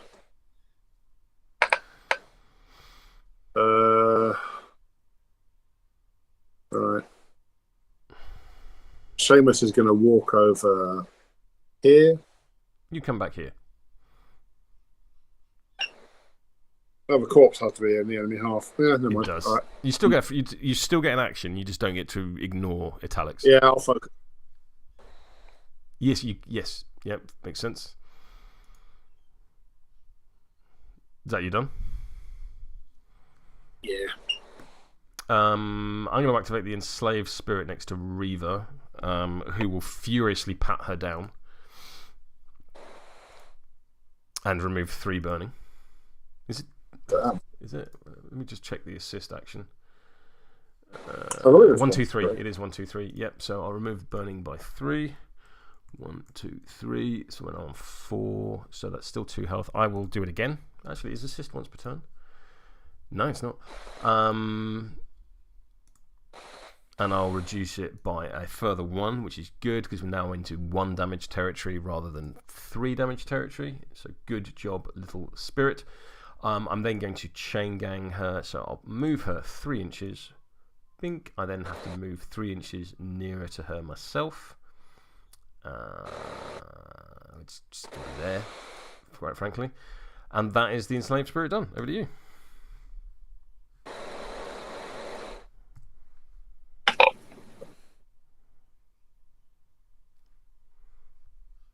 I think you've just got Manos to murder with people with. Yeah.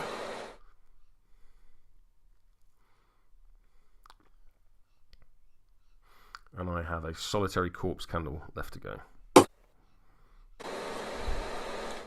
Have a little look at some things.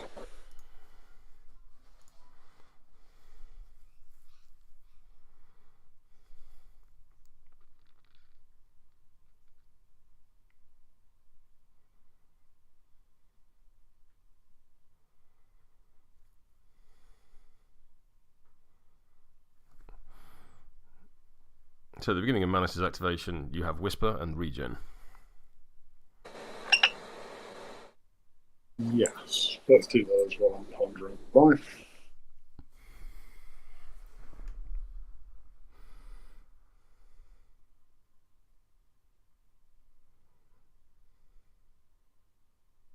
Okay.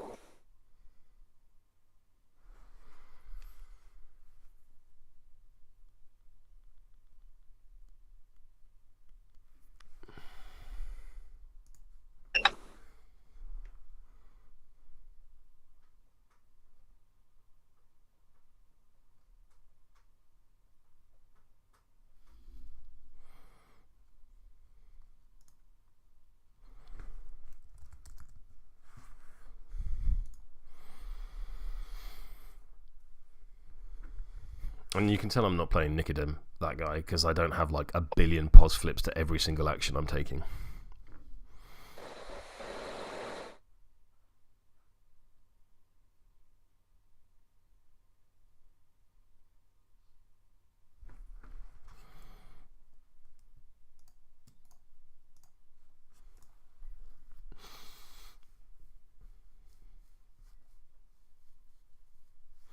Leap isn't wholly within.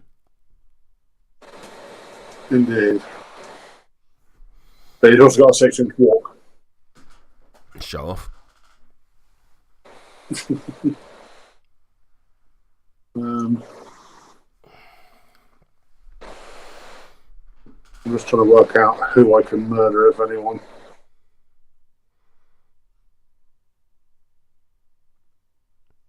Oh, I'm one pot. I should have dropped a pyre marker when I killed the Keepside Strangers.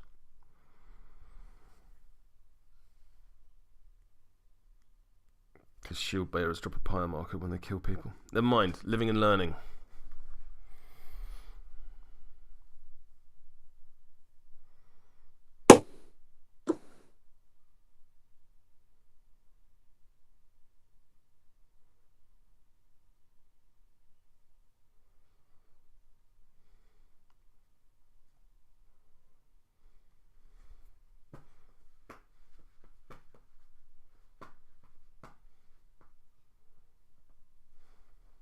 Go to there.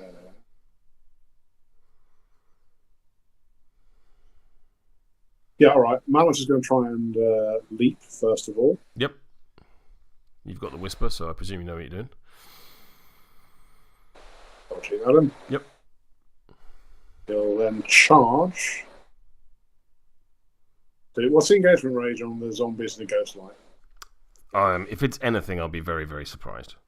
Ghostlight is 0, minus zombie is 0. Sweet. So if I charge to here, I'm engaging a whole pile of things. Yeah, absolutely. And then free to commit some kind of violence, probably against Ezekiel, the little shit.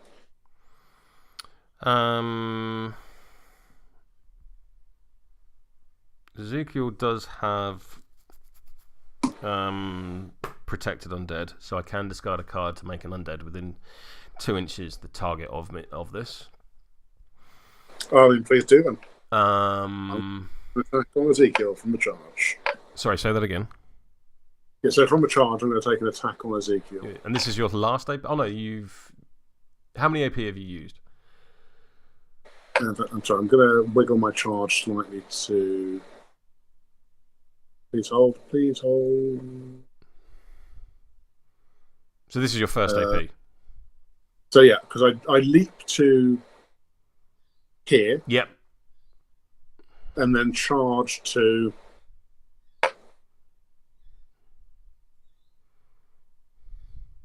here. Cool.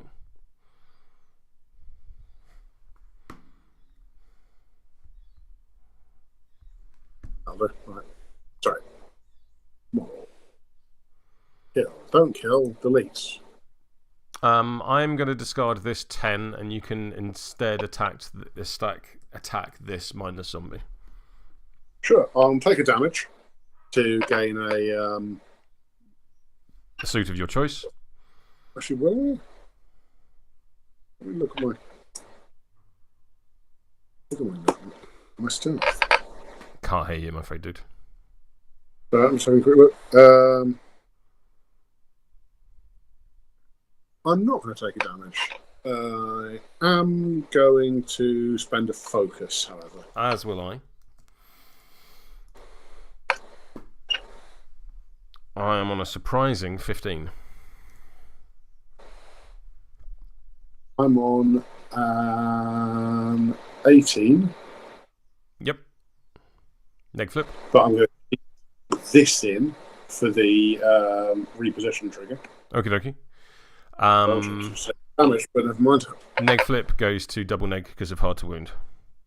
Goes to single neg because of focus. Dead zombie. I mean, yes. A model has died, so any models of mine with final veil will heal one, but all my models with final veil are full health, so they won't. Fair. I get a 3-inch reposition. Yep. That's injured. That's extremely not the right button. Not at all. What's up? What is it you're trying to do? Oh. Again, I'm tired enough that I'm confusing WASD keys with movement. Pro keys. Sorry, right. That was AP1. So you've got a 3-inch reposition. 1, 2. And a bit to put me there, which I believe is perfect position to get a message for you, sir. Oh, very nice. Very nice. By which I mean, I hate it. Not unreasonable. I was like, he's going to attack Reva. Sweet. And now, it's a real bad day to be Manos if he doesn't win initiative. He's done. You're done. I have a corpse candle.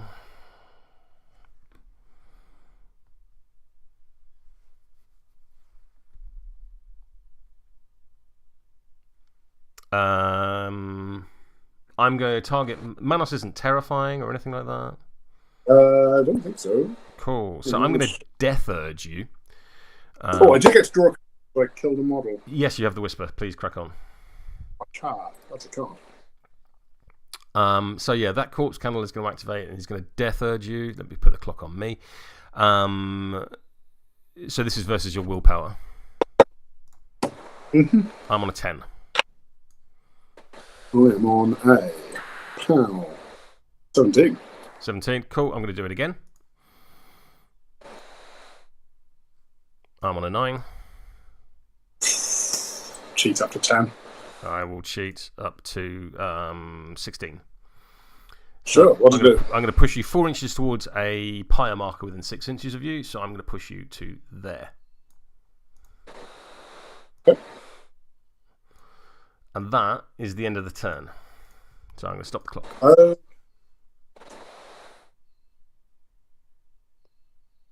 You right? Yeah. Right. Scoring. No. There's a lot to do before we get to scoring. All right. Crack on. Because for a start, I have some damage to take. So the Shieldbearer over here is going to take a point of damage from the poison. The poison will drop off, and I will lose a point of shielded. I'll then take a point of damage from the burning, and the shielded will drop off. Reva will take a point of damage. The Shieldbearer down here will take a point of damage from burning, but it will instead eat one of his shielded. The Lampad will take a point of damage from the poison, which will then drop off. The Lampad has Deadly Pursuit, so at the end of his activation, he's going to have a 4-inch push, and he's going to go over there and engage Seamus. Now we get to scoring. Very well. So you had initiative, strat scoring. You've got plenty of things.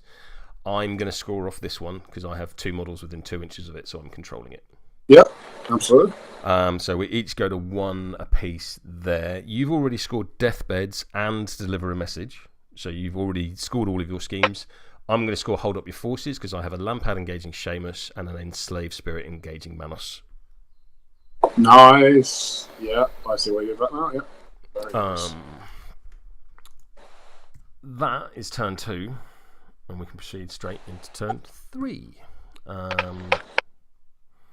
I was going to furiously put out the fire on Reva, but then all of a sudden there was a Manos that I could nudge towards a Shieldbearer. Yeah, it's not unreasonable. All right.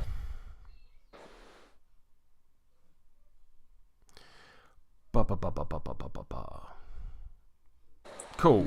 Shuffle, shuffle, shuffle, shuffle, shuffle. Draw a hand. I'm going to stone for cards.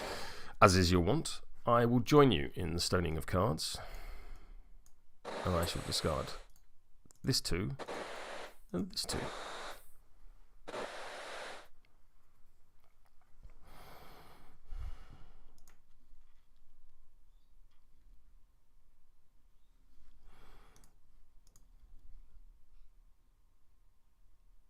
So, I have +1 to the initiative. Bomp. I have an 8. You have an 8. If you choose to use your pass token, you have an 8.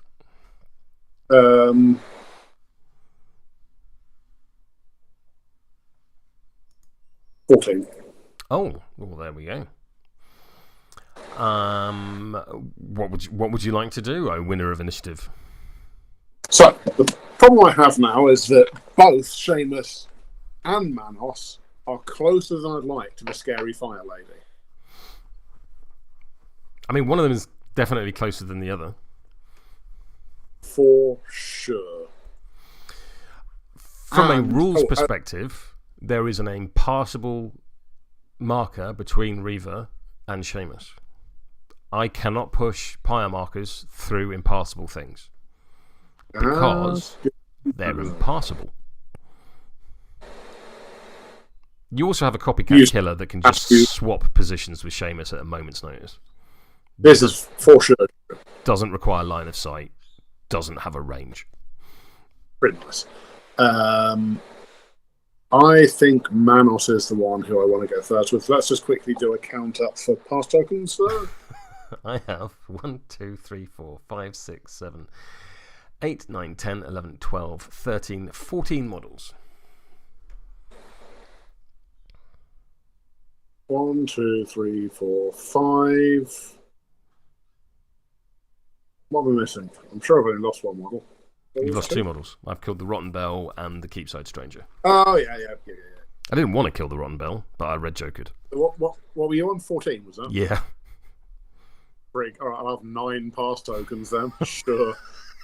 Wonder who's getting initiative next turn. I think it might be. Well, it depends if you use them all like you did last turn. Yeah, I mean, fair enough.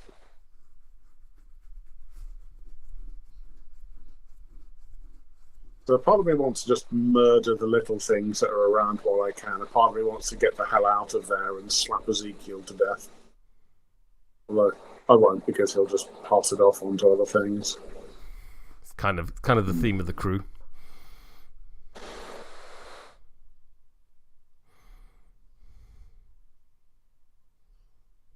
Oh, Reva scares me.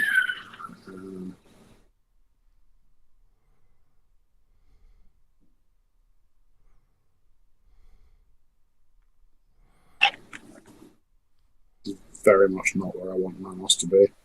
Right, go with Manos. Makes perfect Whisper. sense. Go with Manos.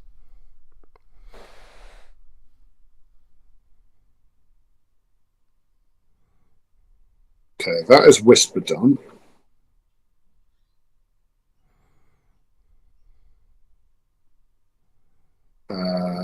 Regeneration, but ours is on 4. The first thing I'm going to do, I think, is...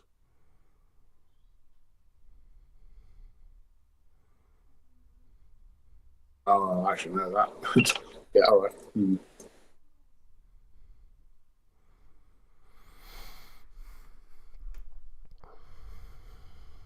I am just going to get out of there. You don't want to hang around? Oh, thanks. I'm good. Yeet. Sprawling. I'm going to belt that ghost light about the chops. I mean, sure. Do you think? Oh, sorry, I'm getting ahead of myself. I'm going to leap. Yes, you need to flip some cards and have suits and stuff. Siphon power for a mask. So you're going to take a point of damage. 5 of rams. I take a point of damage. And I leap up here and immediately get to make an attack on the ghost light. Do you think? Would you look at that? That's a 19. That's a 5. Would you care to cheat? No. That a pos flip? Do what you like. I think it's pos flip. Are you hard to wound? I see. No, I'm incorporeal. Please take 4 damage. I cannot and die. And leave. I kill the model. That is... Insignificant. 2 things happen. I gain fast. Because of Assassin. Nice. Because of Assassin, and I draw a card because of The Whisper. Very nice.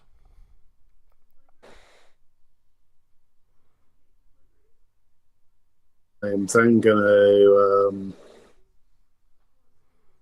for my first AP, belt Ezekiel upside the head. I will discard this here 3, and you can attack the minus zombie next to him instead. Kind of you.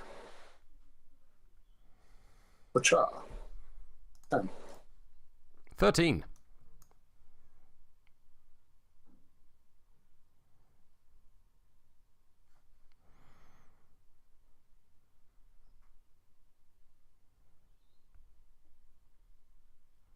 What's your defense? 3.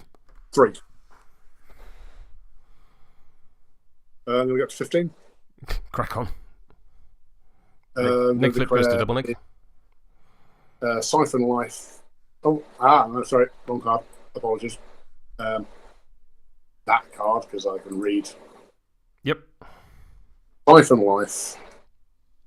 So do me Double damage. neg. Gain a point of health back. 3 damage and health. And I'll draw a card. Yep. Because Whisper's not once per turn, I don't think. Absolutely true. Then I'm going to smack Ezekiel a second time. This time I think I will take the hit myself, but I will use my focus. Cool. I am going to not bother with a thingy taking damage. That's an 8. I'm on a 18.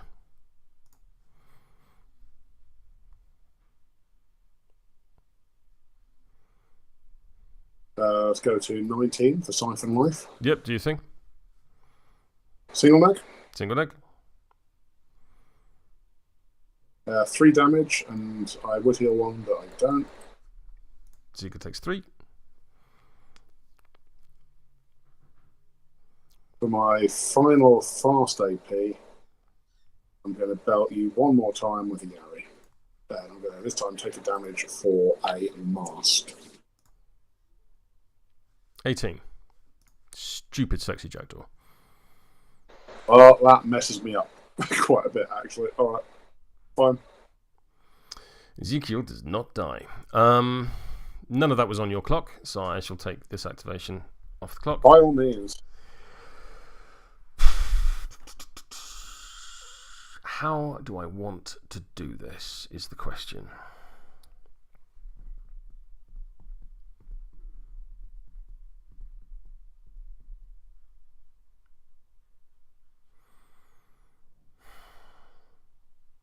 I'm going to start with the Lampad. The Lampad is going to Hovering Flame, needing a 5. That is successful, but it's perhaps not the best use of that card. So I'm basically going to go to there. Seamus takes a burning. Sure. That's shielded. That's shielded. Which one's burning? Yes. Yes. I am very. S for burn. S for Sonfire. S for Sonia. There you go. Yeah. I'm then going to punch Seamus. I'm ruthless, so I don't give a shit about your terrifying. Not unreasonable.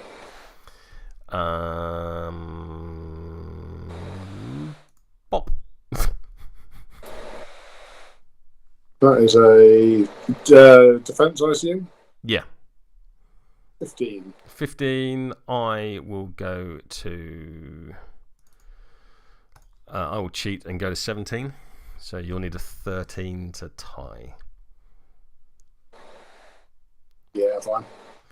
So neg flip, because you don't have hard to wound, you have hard to kill. Is that right? Correct. Please take 2 damage in 1 burning. I'm gonna stone that. Take 1 damage. Thank you, Soulstone. Cool. The burning is non-damage dependent. Oh, did you put the burning on? I did as put well? the burning on. You're on burning 2. Cool. And I'm going to punch you again. 16. 18. Ooh, yeah, fine. Neg flip. Please take 2 damage. And gain 1 burning. Yeah. Yep. Because I've hit a model with 3 burning, I can create a pyre marker within 1 inch of you. I will create it there. Because I've crates are just drops with extra rules, so because I've dropped a pyre marker within 2 inches, within 8 inches of Reva, we will do the Reva shuffle. So any model within 2 inches can go towards it. So Seamus can go. Do that? Can I? I didn't have 3. I didn't have burning 3 at the point where you would have declared triggers. Doesn't matter because the trigger happens after everything above it. But it's a cost. It's a target must have, right? Yes, but you had it when we go through. I've already done the damage and have the burning. Trust me, this is the way it works. So Seamus is going to get a 2-inch wiggle into there and take a point of burning and a point of damage because Reva can see him. Sure. The Lampad will have a 2-inch push in there. He will heal 1 and gain a point of burning. The Shieldbearer will have a 2-inch push towards this. Yeah, I can make contact with the pyre marker. So I will gain a point of burning, heal 1, and gain a shielded. I shouldn't have any shielded because they drop off at the end of the turn. That is the Lampad done. Rough. At the end of the Lampad's activation, it may remove a corpse marker within 2 inches of it to gain a soulstone. Very nice. Because of the Killer Instinct upgrade. Cool. Clock on you. Oh, stun. Okay.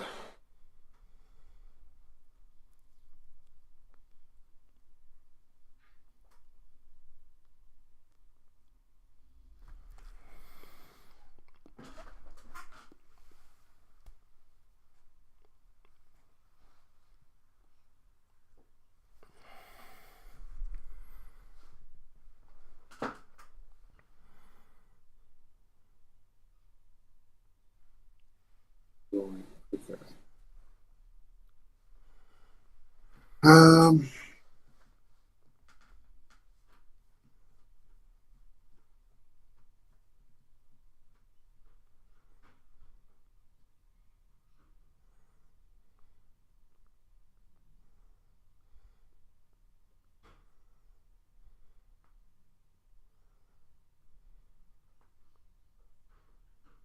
I think I damaged the Lampad rather than healing it. It wasn't 6 health, it should be on 7. There we go.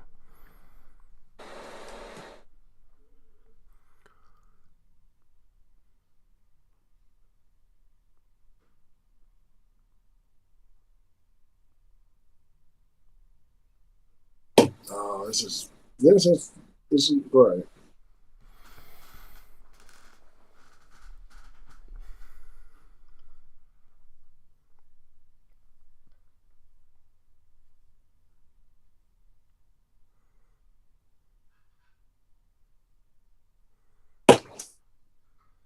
So I'm going to go with Seamus. Fair. With the whole, like, in a real bad spot kind of thing. Whisper. Absolutely. Absolutely. You realise you've created a running gag now.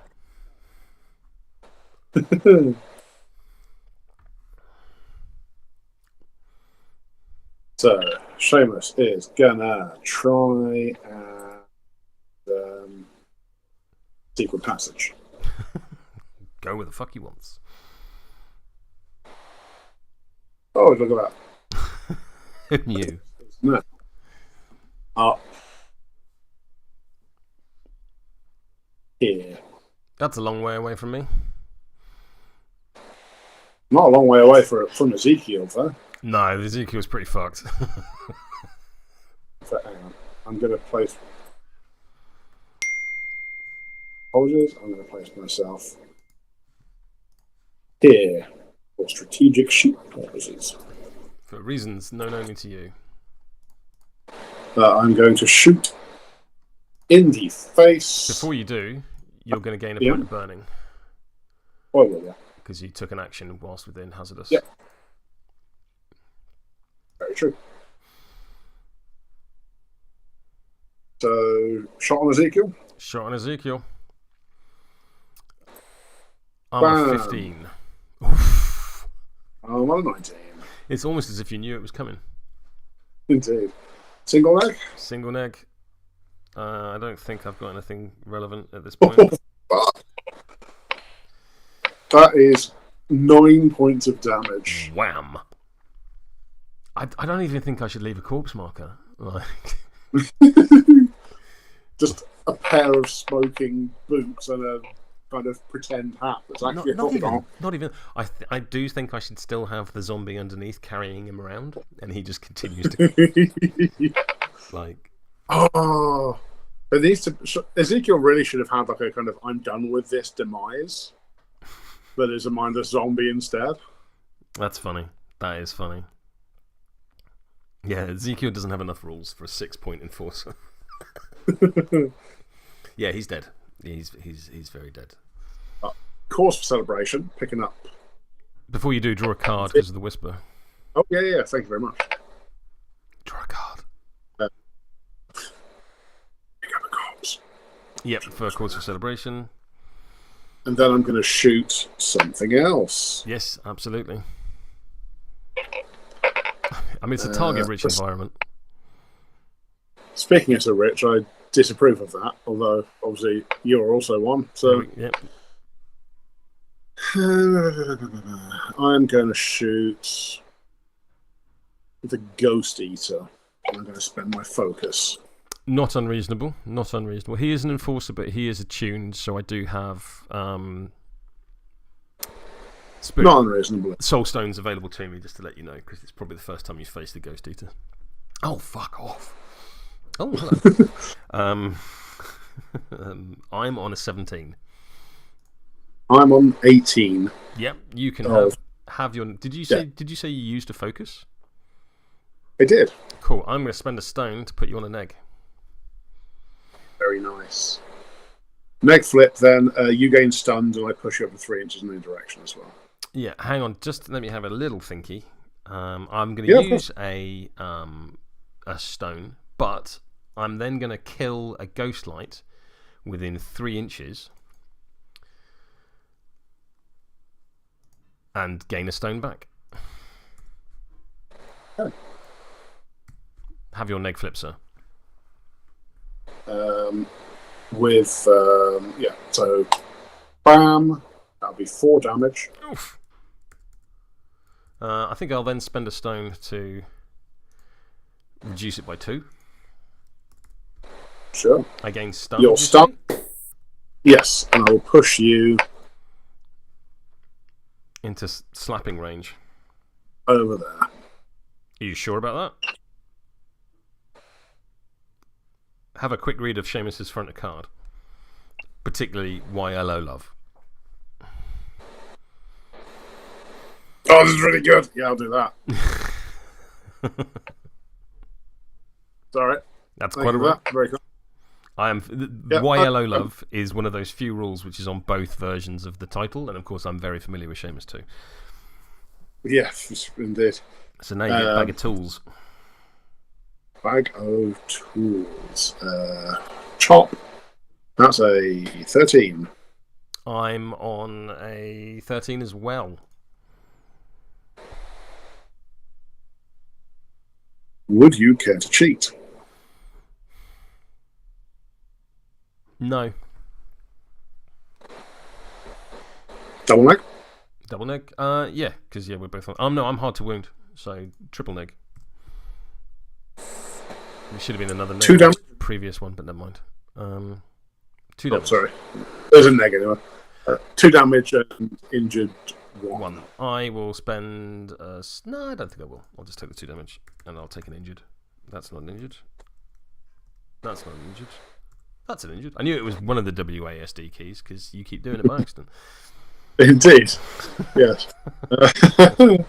And then my final AP, having done a 5 AP turn, I'm going to smack the Ghost Eater again with my bag of tools. I mean, it's not unreasonable. It's not unreasonable.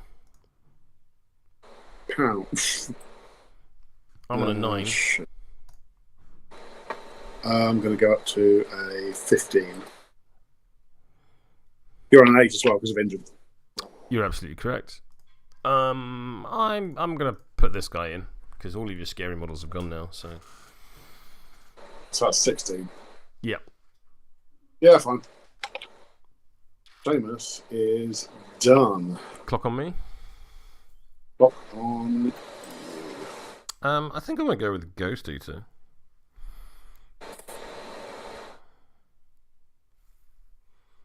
Actually, no. What I'll do is... Well, that's funny. I'm going to go with a Corpse Candle. And the Corpse Candle is going to... Let's walk up to there. I will light the way, because that means a mindless zombie gets a 3-inch move. No, it's a push, not a move. But what? I mean, I get free action, free movement out of him, but what am I doing with him? I mean, he can just go over there. I've got no other things within range. That's a free action. Am I within 4 inches of Seamus? There's absolutely no point charging Seamus. You're a willpower 2 model against a terrifying model. Don't be silly, Rich. What I am going to do is just walk near you. Like so. And that is the Corpse Candle done. Over to you, clockety clock. Alright, it's time to get rescued by the Copycat. Oh, very nice. That is very nice. I do like that. Confusion marker in base contact with Copycat. Boink. Copycat goes in base contact with Seamus. Yep.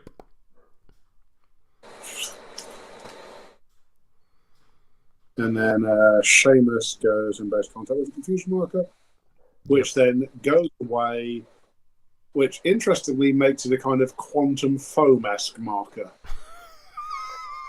Only you would say shit like that. It only exists during the interaction. Yeah. And then I think I'm going to, with a half-pint flintlock, shoot that there Ghost Eater. Fair enough. In the face. Blam! I might not shoot the Ghost Eater.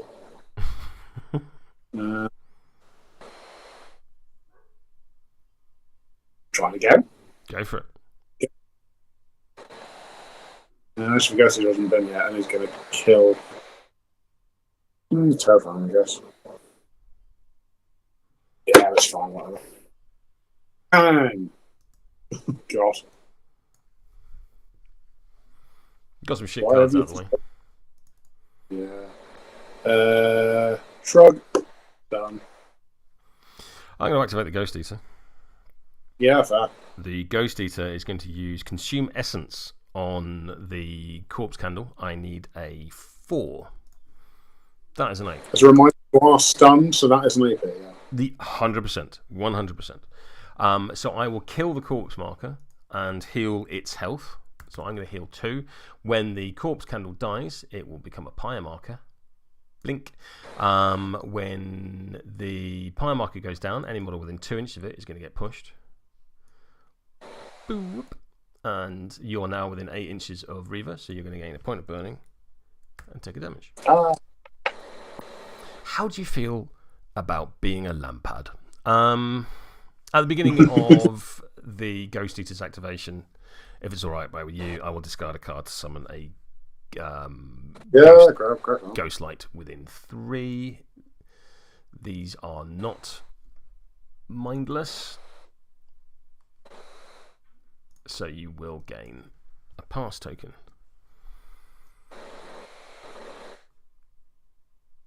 Go over there. Because I needed more of those, thank you. You're very welcome. You're very welcome. That's the clever stuff done from the Ghost Eaters. Activation.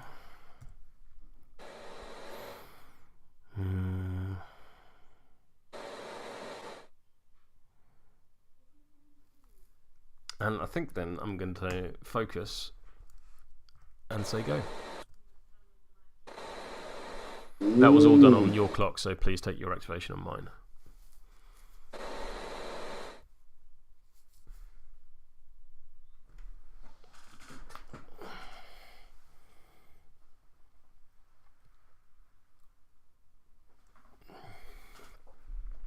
You hear me? Yep, sorry, just wondering. This bone pile is gonna stand here.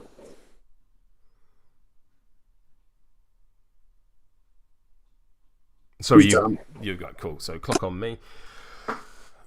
You've just got the other bone pile to go. Is that right? Other bone pile, yeah. Okay. I think it's Reva time.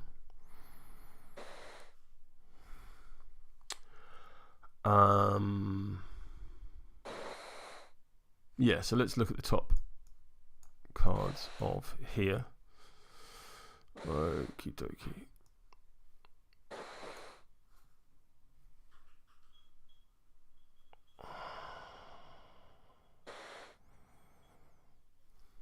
Yeah, that works. I am going to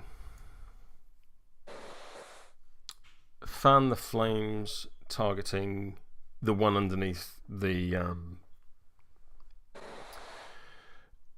Copycat Killer. I need a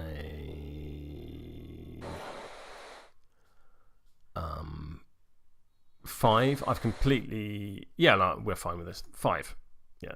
I'm going to cheat in this 9 with the crows. So let's pull this 4 inches that way.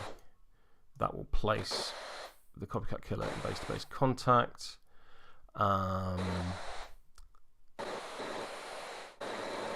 It will take a point of burning and a point of damage. You are terrifying 11.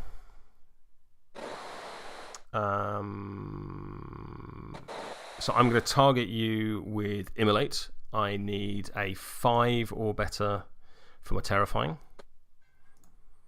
which is fine. I'm then going to target you with Immolate. You don't have Hard to Kill, do you?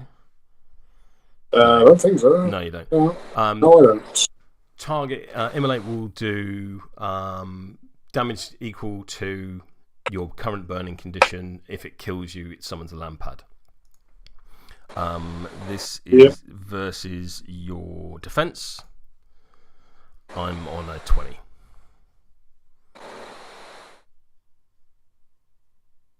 I'm on 16. Yeah. So you're going to take damage. Beg pardon? Sucks to be me, I guess. Yeah. I'm gonna the Lampad that comes in will be on health equal to the burning condition that you had. Okay. So it's only and it also has slow. Is that a pass token? It will be a pass token. Yeah, more of those. That's what I need.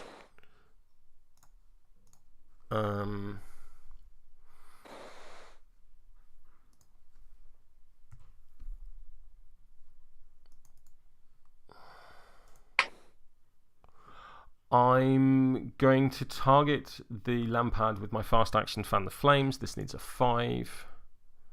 That goes off. So I'm going to take the burning off any model within 4 of the Lampad and give it burning up to burning 5. I'm then going to fan the flames on this pyre marker, and I'm going to spend a stone for the crow. That goes off with the crow. I'm going to push this pyre marker 4 inches to there, and it will take the Shieldbearer with it. He'll gain a burning when he lands and gain a shielded. He cannot see Reva, so will not heal. Reva will draw a card because she killed something. Is the Shieldbearer in contact with the pyre? It should be. So you get burning from, or have you got that and I've missed it? Yeah, I've got that. I've already put that on, and he gains a shielded because he treats pyre markers as hazardous shielded. That is Reva done. Alright. What have you got left to go? How many things? 1, 2, 3, 4, 5, 6, 7. No, sorry, 6. The Ghost Eater has been.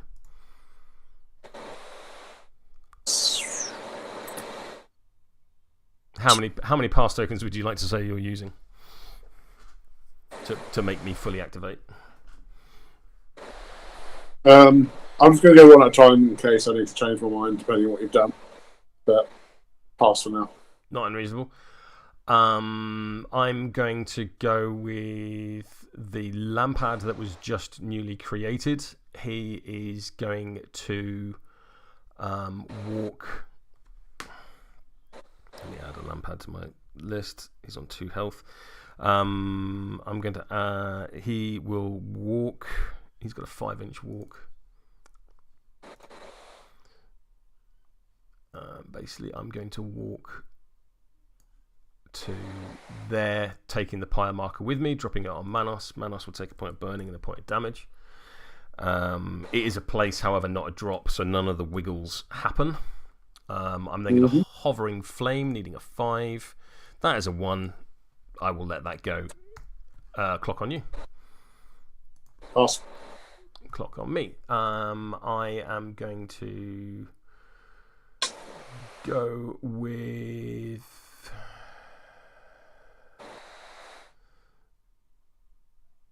a Ghost Light who will just walk towards Reva, just so that she's got some models near her. So yeah, he's going to walk 8 inches to there. He's incorporeal, so he's fine with that. Over to you. Pass. I'm going to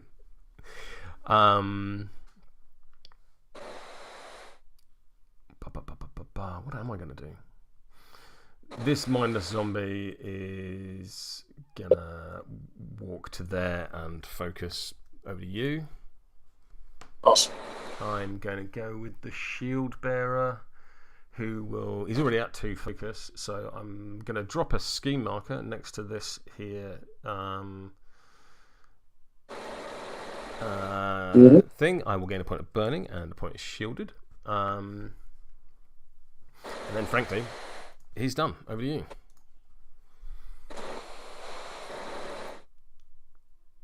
You hear me? Okay. Yep. I think I'm going to go now. What was that? I'm going to go now, I think. Mm-hmm. Yes. The bone pile. Bone pile.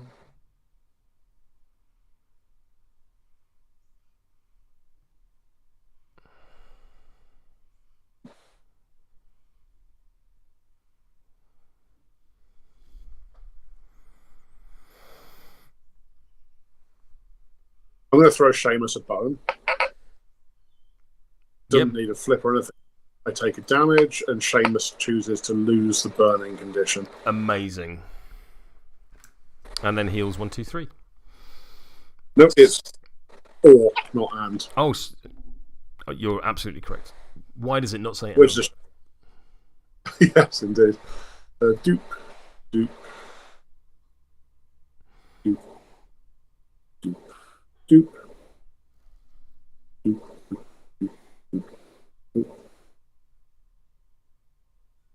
I'm going to charge that minus zombie.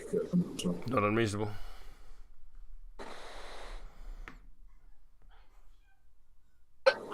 Yeah, violence time. Sharp claws. Stat 5 on defense. Wacha. Oh, 16. No one is more surprised in this than me. And I have a rake the eyes. That does something funky with my deck, isn't it? I'm absolutely not cheating with a mindless zombie. I'm going to say crows, and I'm going to smack you for 2 damage. I am hard to wound. Smack you for 2 damage.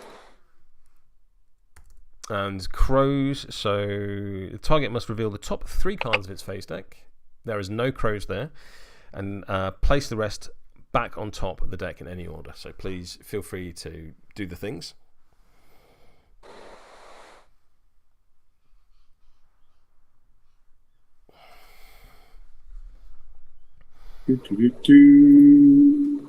Done. Cool. Is that you done? I'm fully activated. You're fully activated. Clock on me.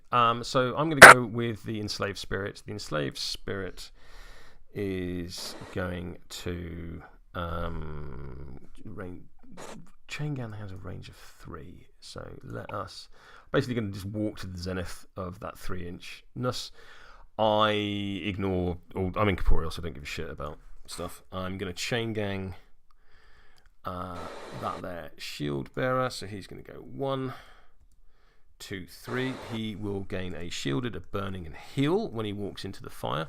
And then I have the Enslaved Spirit then has a move which must end within 3 inches of the Shieldbearer, so I'm going to go to there.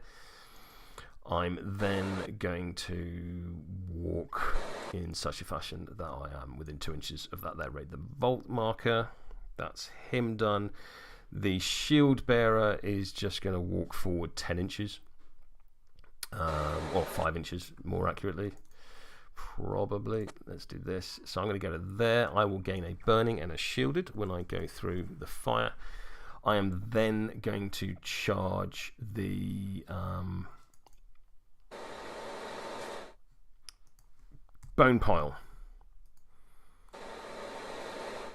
to there. And I'm going to smash you in the face with my shield. I'm going to use my focus. I am on a 13. 15. Cool. That is the Shieldbearer done. It was highly unlikely it was going to work. To be fair, even if it did work, you're in base-to-base contact with it, so pushing you 2 inches away would still mean that you're 2 inches. The corpse candle up the top is just going to run to be relevant. Like, hey. I can sympathise with it. And the ghost light They are an 8-inch move, so they can. Excuse me, what? They're a 4-inch move. So I'm going to. Okay, how did I miss that? Right, okay. I'm going to get an 8-inch run out of them. Actually, no. Am I within 6 inches of Manos? I am within 6 inches of Manos. So I'm going to is Manos terrifying? I don't believe he is. He is not. So I'm going to target Manos with. No, that's Corpse Candle, not Ghostlight. Ghostlight, I'm going to target you with Path of Ashes. This is versus your willpower. If you are stood in a pyre marker, you're on negs. So versus your willpower, that's a 17 from me. Okay, let me just check a thing.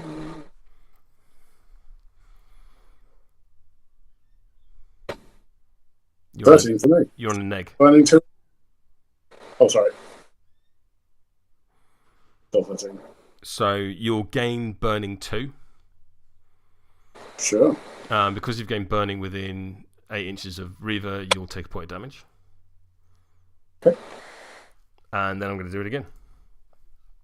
Rude. I'm on a 5. I'm on a 6. You still have to cheat. I'm going to cheat in this 2 to equal you. You will gain 2 Burning. Yep, don't like it, but sure. Do I gain the damage, or is that once per activation? It's once per activation. And, sorry, do beg your pardon. It's not even once per activation. It is the first time per activation you gain Burning. So if you're out of line of sight, the first time you gain Burning, and then become in line of sight and gain Burning, doesn't do anything. That feels really messy. It does a bit. I'm going to stop the clock because we're at the end of the turn. Oh. Let's do some conditions and stuff. Oh, wrong way. My Lampad has 4 inches. Deadly Pursuit, that's what it's called. And I'm going to move in such a way. Let me try that again. I'm going to move in such a way that I remain within 2 inches of that there vault marker. So I am still scoring it.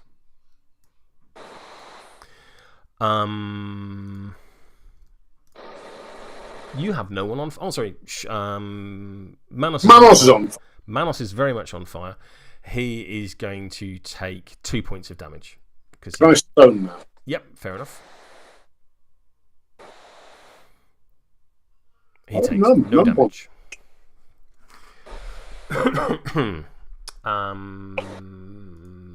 I have a Shieldbearer over here who is going to take 1 point of damage, but his shielded will eat it. And the same is true of the other Shieldbearer as well. I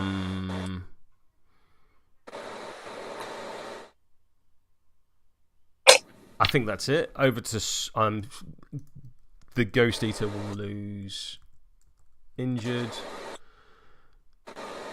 Yeah, I think that's it for conditions. You're scoring, sir. You're going to. Do your Lampad get to move around like spooky floaty things as well? Say that again.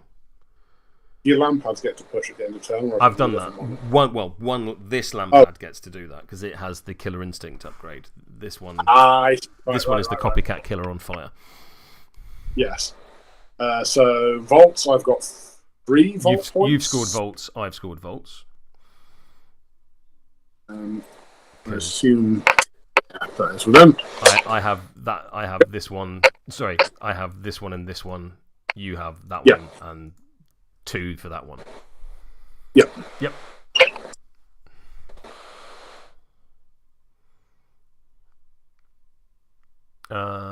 I have no schemes to declare. Nor do I, obviously. No. On to turn 4. On to turn 4. Shuffle my deck. Discard this here Black Joker. Very nice. I'm going to discard this 3, this 6, this 6, and this 7. That's a lot of TNs. I've got the Whisper on everything that has TNs. I mean, that is entirely how I do it as well, for reasons that you have made very clear.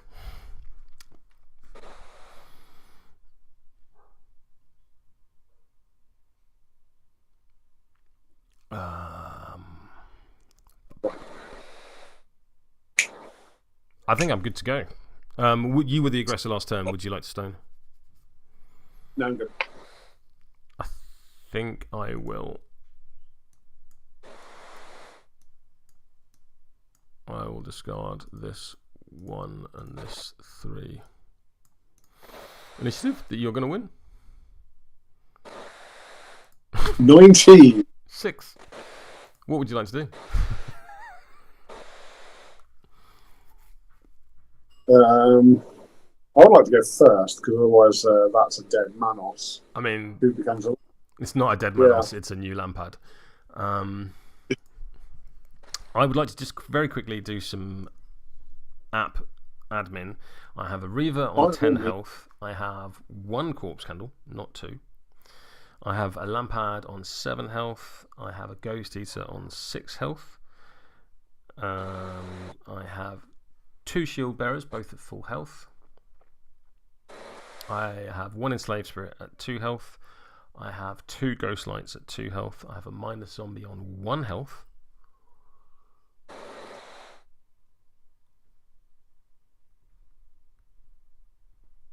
I have a Lampad on 2 health. Yes, my app is not accurate. Sweet. It does tend to get a bit messy. You said you wanted first activation? I do. You lose all your pass tokens? I also do. And count up how many... 1, 2, 3, 4, 5, 6, 7, 8, 9, 10, 11 models.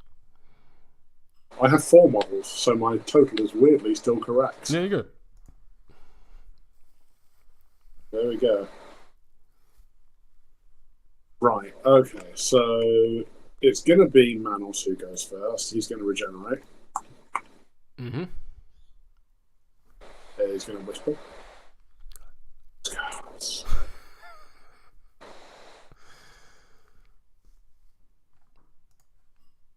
I've not seen any of your cards move. I've also my app is playing up. And by app, I mean Vassal Program. Yep. Should not be calling it an app. It's on a computer for crying out. I mean, apps can be on computers. As a curmudgeon, I refuse. They're programs. Apps are for phones. Not it. Very much by the by. Right. Okay. So it is time to, I guess, mark some stuff up.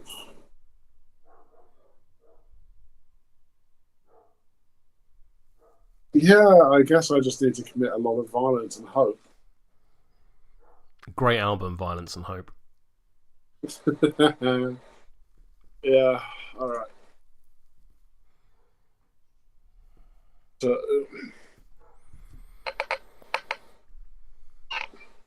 So, first things first, I'm going to take a point of damage for a ram.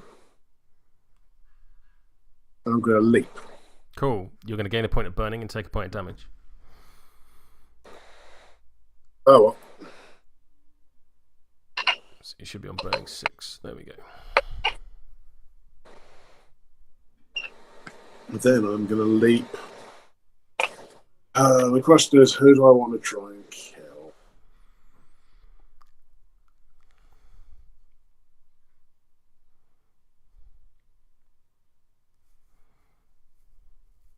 I really feel like I should clear up some of your models because you've got too many of them.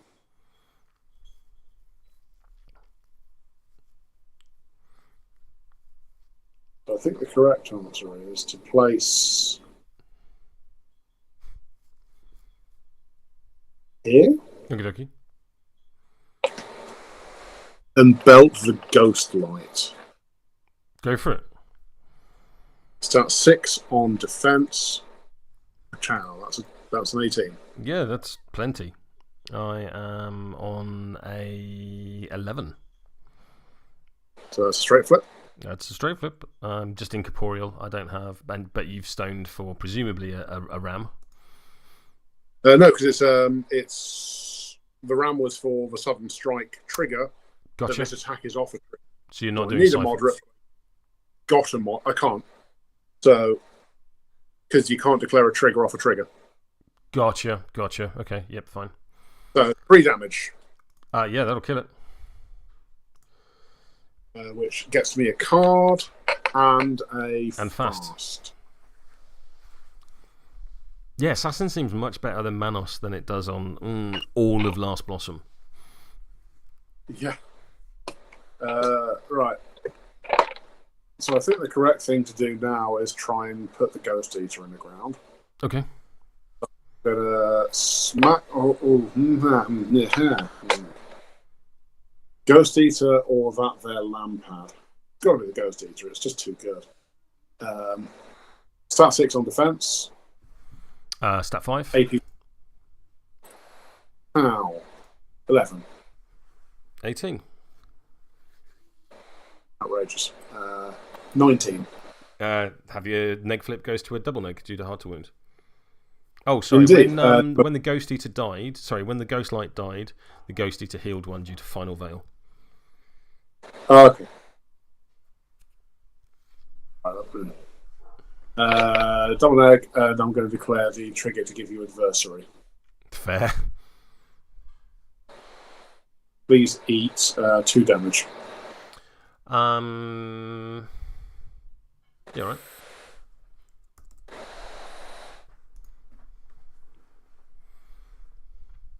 I'm then going to attack you again, and I'm going to take a damage for purpose of a ram. Yep, I'm going to use my focus. 17. 14. Neg flip goes to double neg.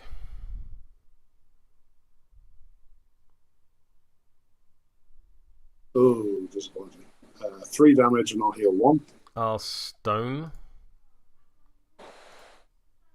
And I'll take 1 damage. Because it was min 3, right? Yeah. Cool.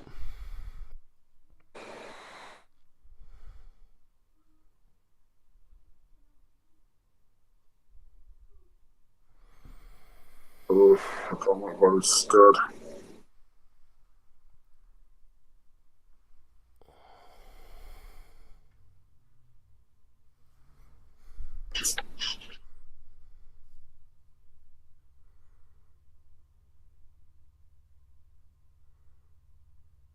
And this is your final AP? It is.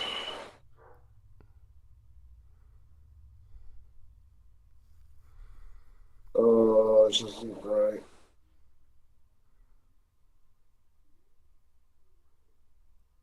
What's the range on her terrifying turn burning into Lampad? 8 inches.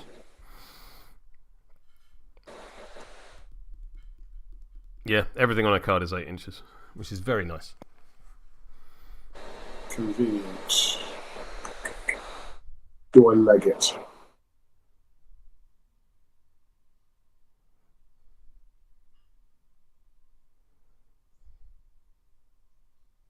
No, I stay where I am. I'm going to try and kill that Lampad. Cool. Well, I'm going to hit the Ghost Eater again. Okay. Sorry, yeah. Final answer? Final answer, not spending any hit points for Siphon or anything this time. Fair enough.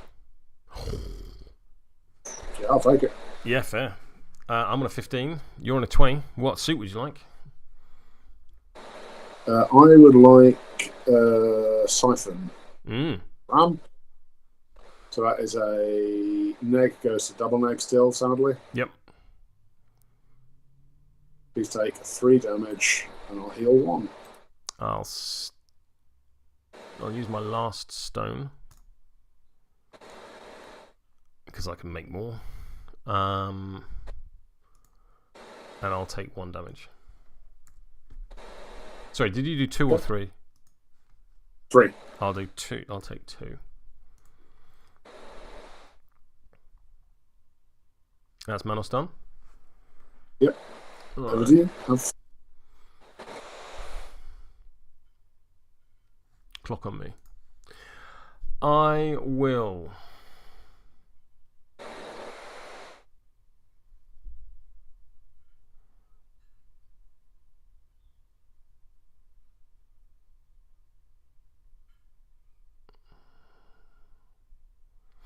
The question is, do I go with Reva now? You got a big chunk of stones, so I should probably take some damage off you first.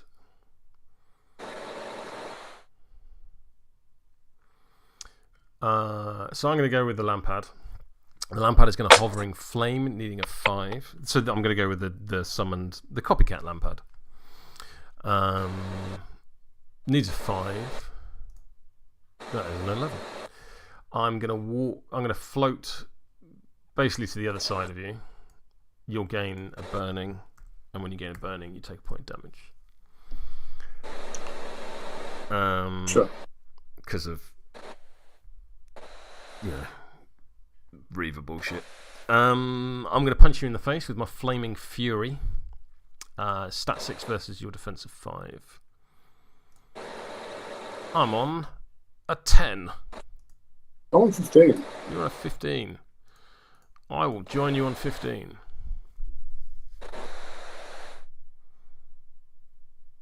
Sure.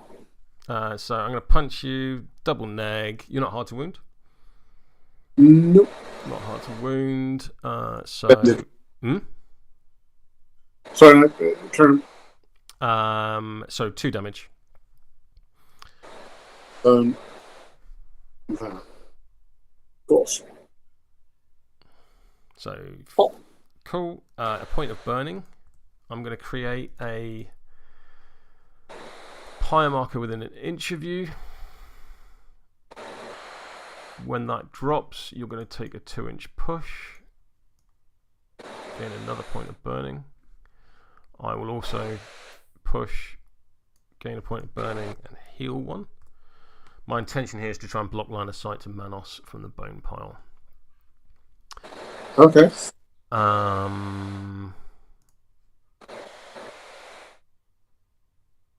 So 4 bone pile for what it's worth. Say that again.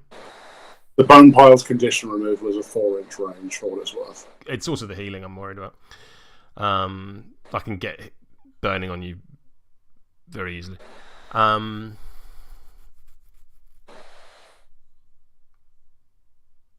So did I Hovering Flamed, I punched you and missed and then punched you again? Is that what happened? Or have I got another AP? Yes. Which thing are you saying yes to? I think you're done. I think I'm done. Just in case, I'm gonna. Yes, I am done. Clock on you. Right. Okay, so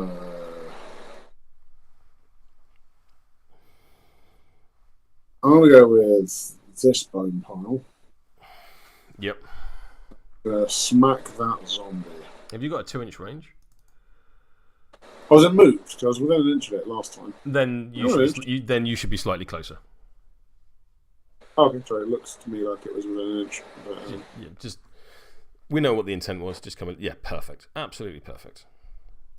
Also, you have regen because you've got Grace Touch. Wow, I'm healed. Full health. Punching the zombie? Punch the zombie. Stat 5 on defense. I'm on a 10. I'm not cheating. Nor am I. Try flip. Hard to wound. 2 damage. That is sufficient.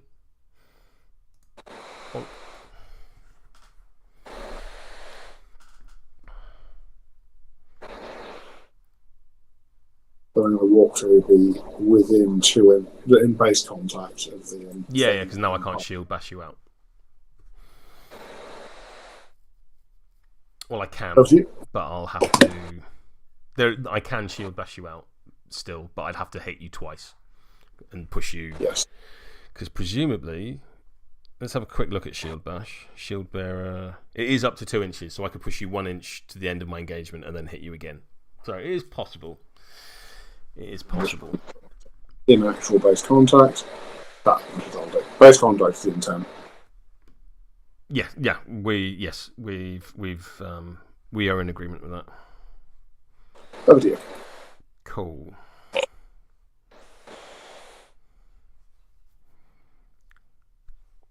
Oh, that's a shame. Consume Essence ignores Demise, because otherwise I could have had the Ghost Eater eat the Lampad for 3 health, and then the Lampad would just discard a card and teleport to a pyre marker and come back with 2 health. Sadly, I cannot do that. What a shame. That would be a little cheeky. Oh, I'll tell you what, turning Manos into a creature that has Demise is particularly rude.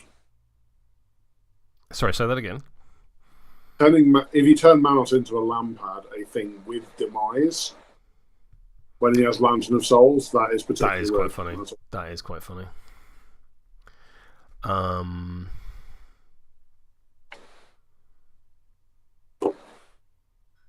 Alright, there's no reason not to do this. So let's do it. I'm going to activate Reva. I'm going to look at the top 3 cards of my deck.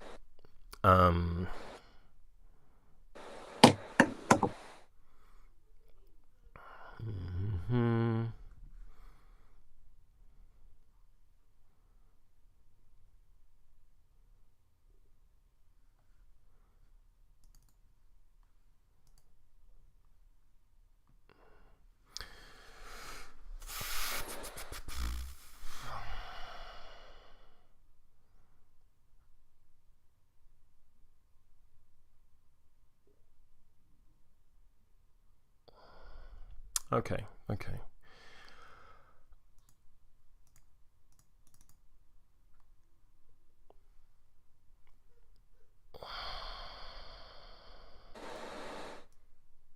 It's the I need to put everything back in the right order conundrum. Mm-hmm. Okay, I think that's the right order. I am going to target the pyre marker underneath Manos with Fan the Flames. I am going to kill the Ghostlight for a Crow. I need a 5. That is a 6. So I will push the marker 4 inches. Blonk. That will give Manos a burning, Lampad a burning. Lampad will heal 1. Manos will take a point of damage. I need a movement 12 duel from Manos for. Fine. He's fine. I'm going to place him there just to bring him a little nearer. I'm then going to fan the flames again, needing a 5. That is a 4. I will cheat in this here 5. Please, another. I'm going to wiggle the pyre marker, thusly. Movement 12 duel from Manos, please. There we go. 2 damage. I've passed it. You succeeded. Fantastic. Yeah. With the chin, but still. I will immolate, targeting your defense. I am on a 15. So I'm going to go up to a 17. 17? Yeah. I will cheat in to go to an 18. Yep. You will take 5 damage. Right, so this is a really stupid thing to spend a soul stone on, but I have enough of the spell. This is kind of what I expected. Nah, dies on exactly the right amount. I will turn you into a Lampad. Just outrageous. I will come in with. I'm going to go in base-to-base contact so that I pick up a burning when I drop onto the board. I will have 5 health because the maximum amount I can have is 5, and Manos does not drop any markers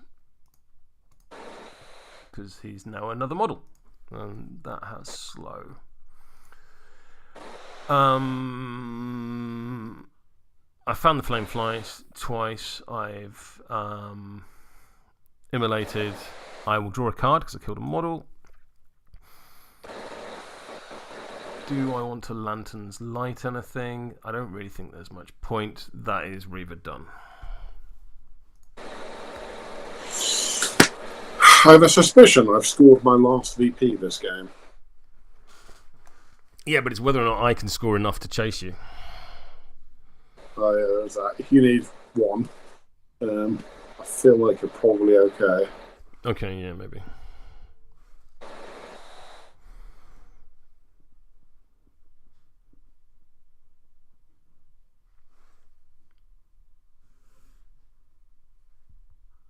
Do you want to play it out, or do you want to have a chat? No, I'm just staring bemused at a pun Tarquin has just put in the chat. Change label. Lampad. Lampad really sounds like a kind of... It sounds like a feminine hygiene product. And I'm gone with Copycat Lampad on the other one. Glorious. Right, is there anything I can do that can get anything else out of it, or am I just playing for denial?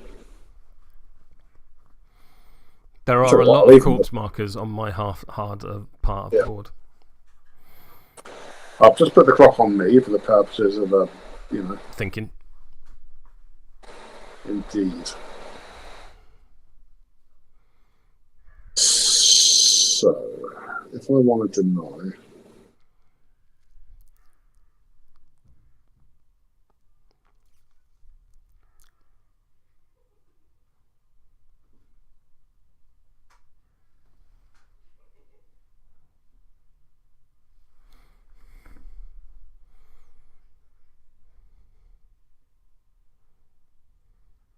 Pass. Fair. I will go with the Enslaved. No, I don't want to go with the Enslaved Spirit. I'm going to go with the actual Lampad, who is just going to fly towards the back marker. No, I'm not going to do that. I'm going to wait until Seamus has been before I do that, because you are terrifying. I mean, you're not, because I've got more pass tokens than you've got models. It's very true.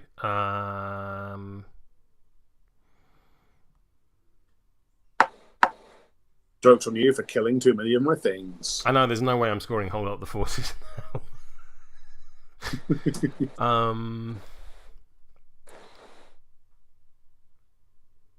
I should probably do something about the Ghost Eater, because the Ghost Eater is very one-shottable by Seamus.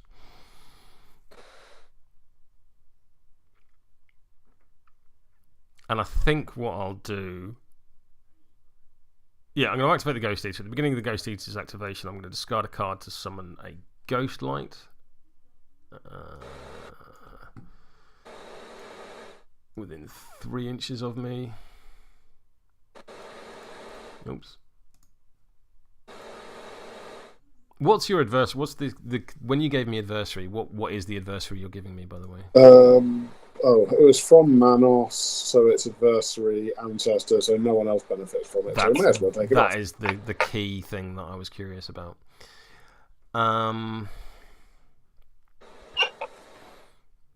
I will.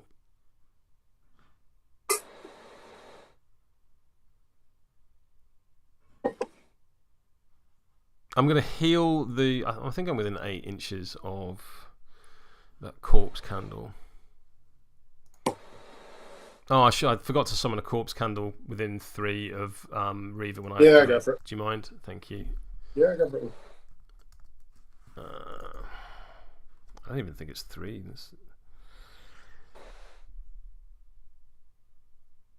6.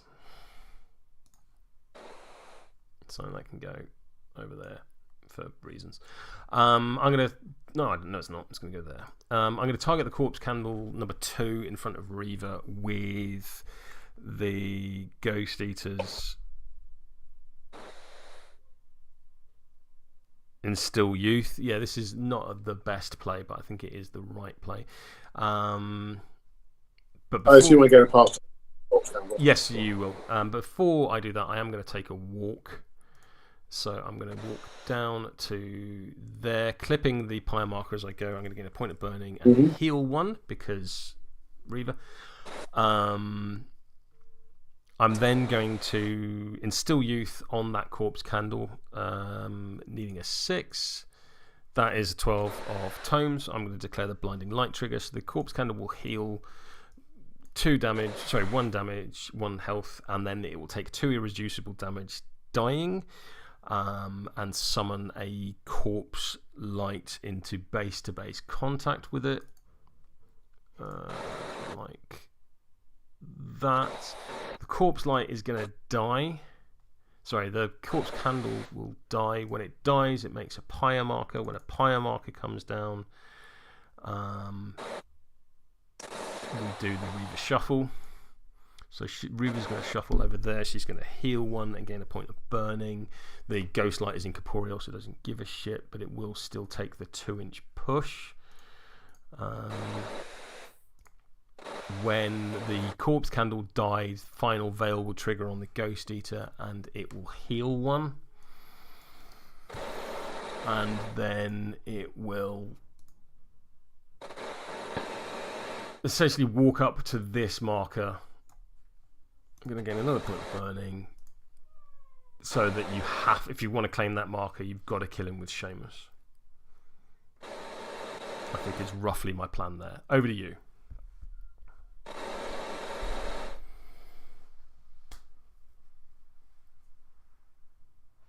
Awesome.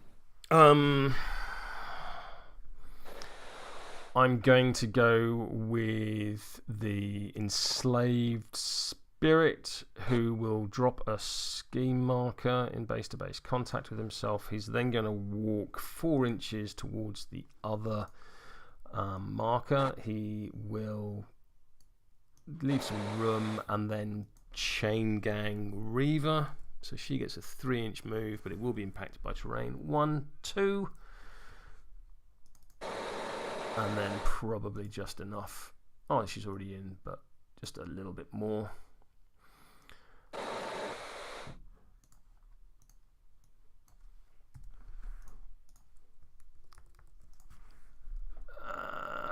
And that's him done. Yeah, over to you.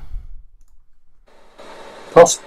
I will go with the brand new Lampad, who will have a hovering flame, needing a 5.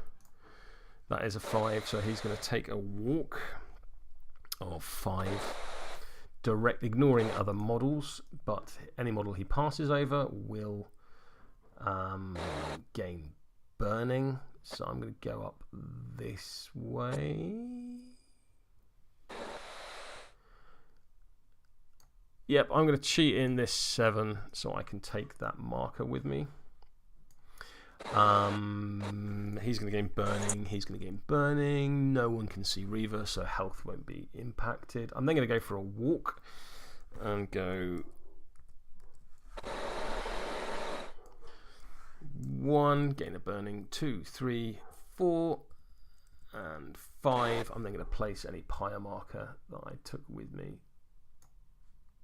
Just missing the bone pile. Oh, he's immune to fire anyway. What am I doing? That is him done. Over to you. Pass. I put the clock back on me. I'm gonna go with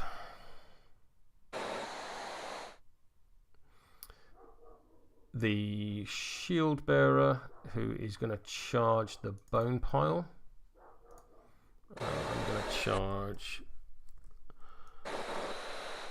thusly. I will, as I charge through the pyre marker, gain a burning and a shielded. I can see Reva, so I will heal 1, but you know I'm at full health. 1, 2. I mean that is enough. So let's be efficient.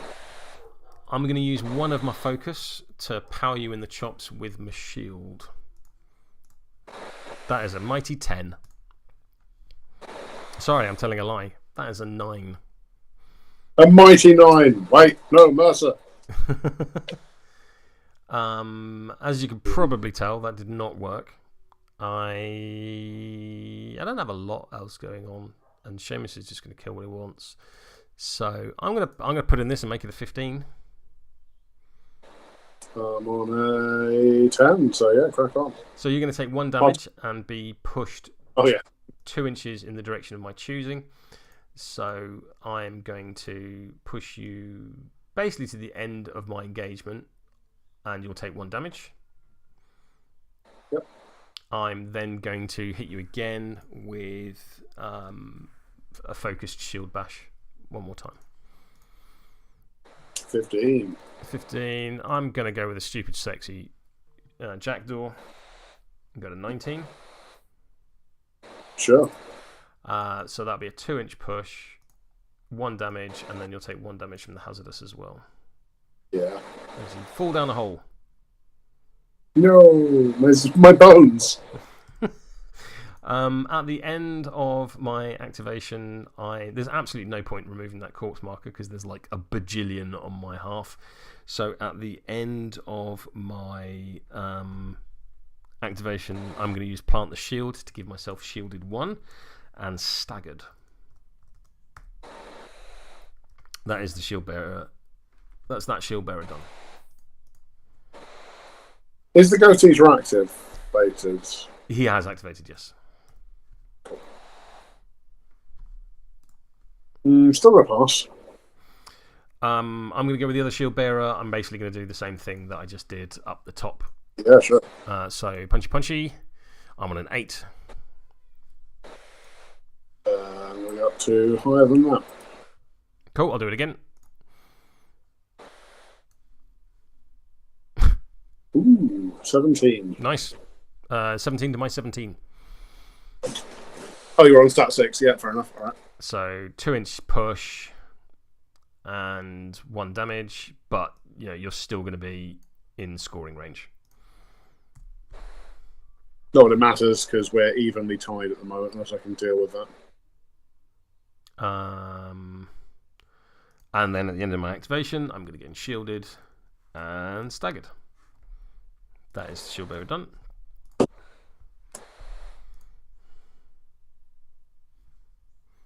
Clock on you. What memes is Tarquin sending? I can only assume madness. Ah, yes.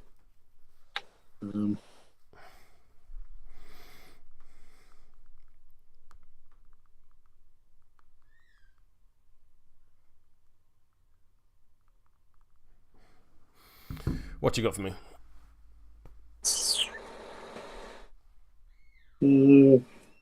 Reza's infighting time, says chat. Yes, it is.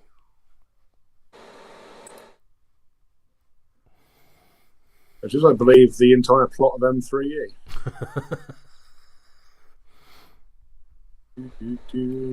Right, okay. Both the ghost lights have activated because they're mindless. I'm going to throw a bone javelin with the bone pile. In fact, bone pile activates and heals. Which bone pile? I'm going to throw the one who hasn't activated yet. This one that makes perfect sense. Yes. Throw a javelin at the shield barrel. So I am in behind blocking terrain, so I'll have cover. Are you divine? If it does, it's only just, but fair enough.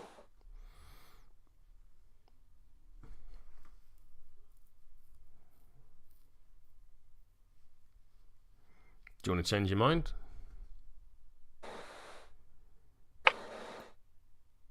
Yeah, sure. I mean, Malifaux Micron either way, fair enough.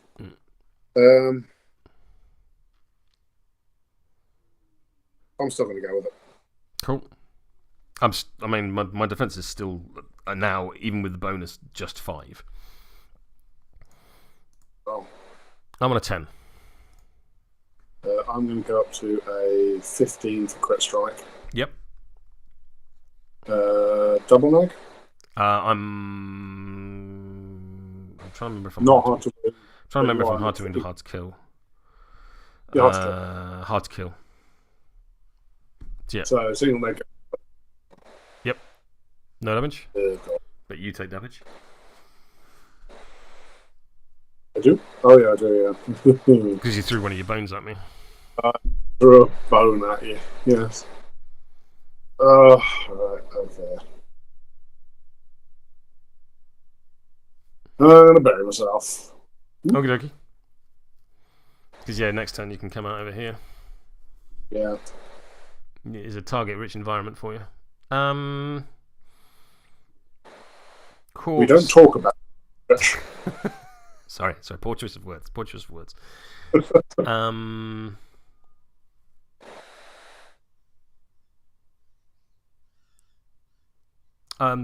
kind of will focus, move forward a bit.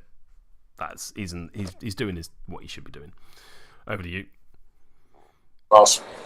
I think I'm fully active. Oh no, I've got a Lampad. I'm going to Hovering Flame. Chat says that was a boneheaded play. It's Tarquin. And then this Lampad is going to go 10 inches to there. Yeah, I figures. If you didn't do that, I was going to do things. But... Yeah. Right, so the question is, what do I want to do with my life instead? It all sounds so dramatic when you say that.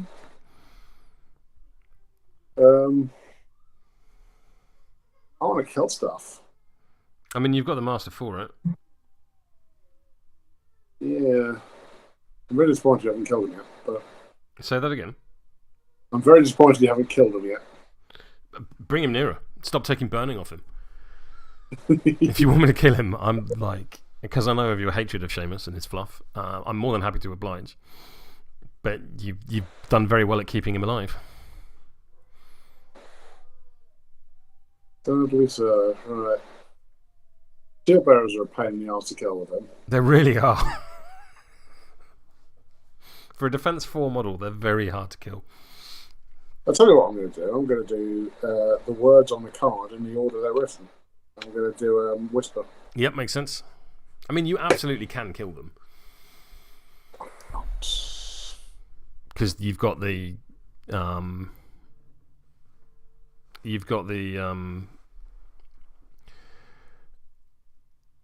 the corpse markers to have a 4th AP. So you can just focus shoot. Although I suppose I'll get cover. But it doesn't matter. That's so rude. Oh, I'm doing that. Let's see it.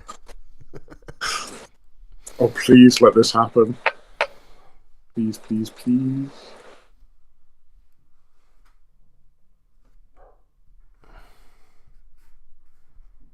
Because I've just noticed a thing you haven't. Or you have, and you've just been very quiet about it, quite sensibly.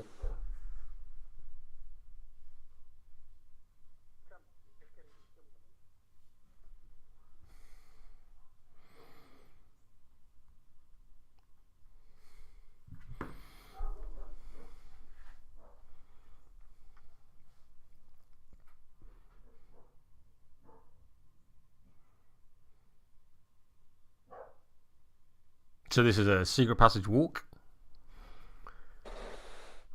I'm just going to have a quick look.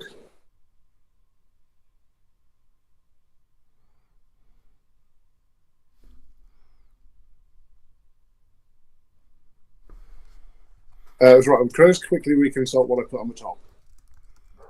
Check a thing. Do your thing, bro. Yeah.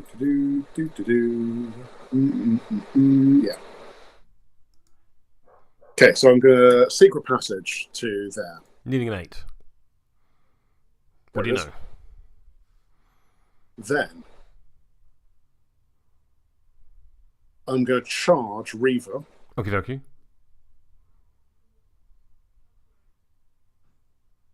And then I'm going to spend a soul stone for a crow.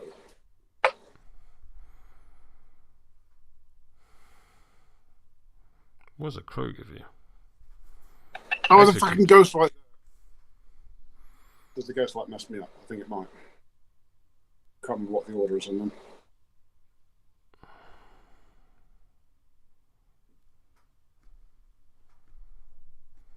Oh, I see what you're doing. Yeah, I'm going to kill you if I can leave it. You might. I think the ghost. I don't think the ghost light can do that. No, I need to use it. I've read it wrong. I've used a soul stone. Yeah. So no, you can absolutely kill Reva here. Right. So let's see. I guess it all comes down to does this 10 hit you? What's it versus? It's on your defense, stat 6. I'm on 16. I'm on 11.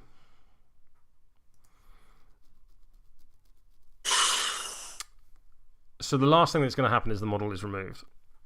So we're going to go through a whole bunch of stuff before we get there. Oh yeah, there's going to be shenanigans that occur, and Seamus might catch fire and run off screaming as well. Oh yeah.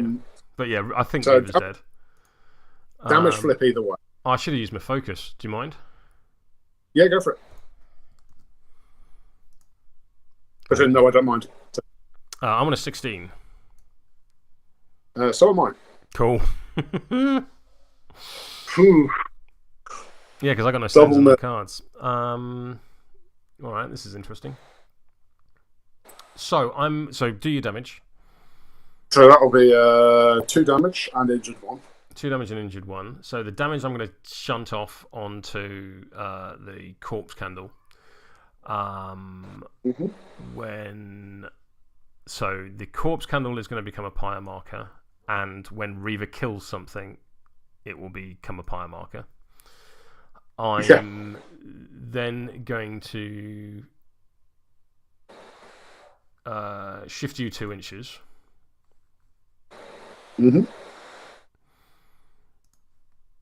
To there. But you've still got the AP to walk in, so it's not like the end of the world for you. I then don't have a card or a soul stone to discard, and it is the target, of which I still was the target, will kill Reva. Holy fuck. You're going to gain burning and take a point of damage, which I'll put on for you there. Okay. So you've secret passaged. I've charged. And you've charged. Whoops. So I've got 1 AP and a second AP from Cause for Celebration. Yeah.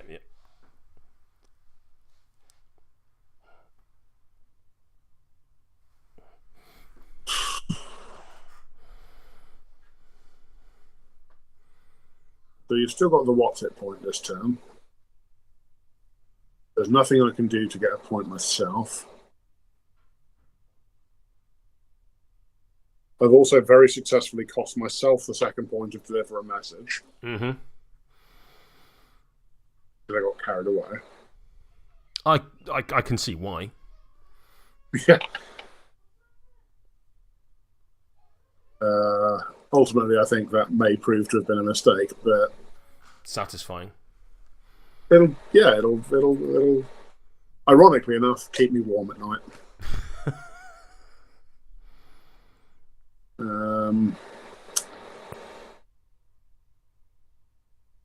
Right.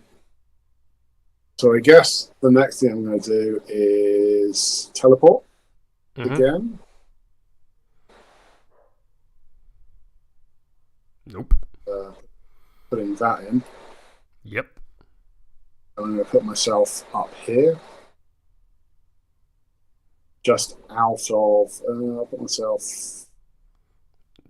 Box 40. Here, with the intent of being just outside of an inch. I should have done here a bit. I'm not within 2 of the marker, but it doesn't matter because I haven't used my gun yet, and I'm going to shoot the Ghost Eater in the face. Are you in such a way that I do not have cover? Is that your intent? That was the... Also, have you landed within an inch of blocking terrain? Oh, yeah, that's the other requirement. In that case, I can't land in such a way, I think.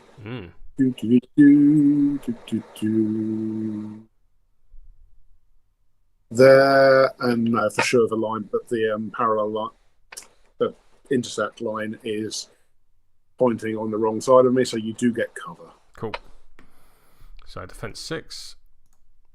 I'm on a 19. I'm on less. Also, which corpse marker are you removing? I'm not. So I haven't used my gun yet, have I? Oh, fair enough. Yep. Seamus is done. Cool. I think that's turn. That is turn.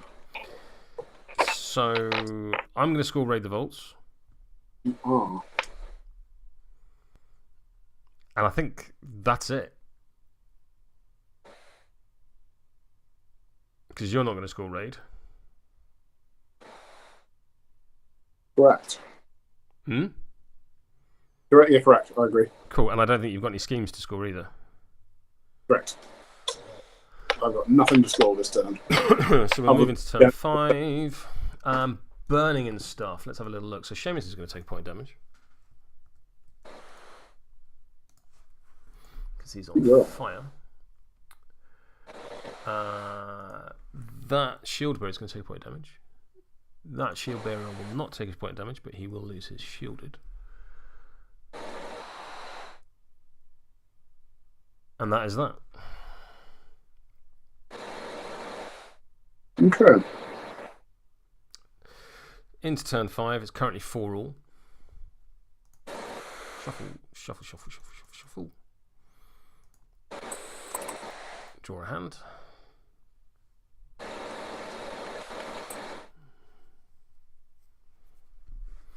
I will not be stoning because I don't have any stones. You can tell because my master's dead. I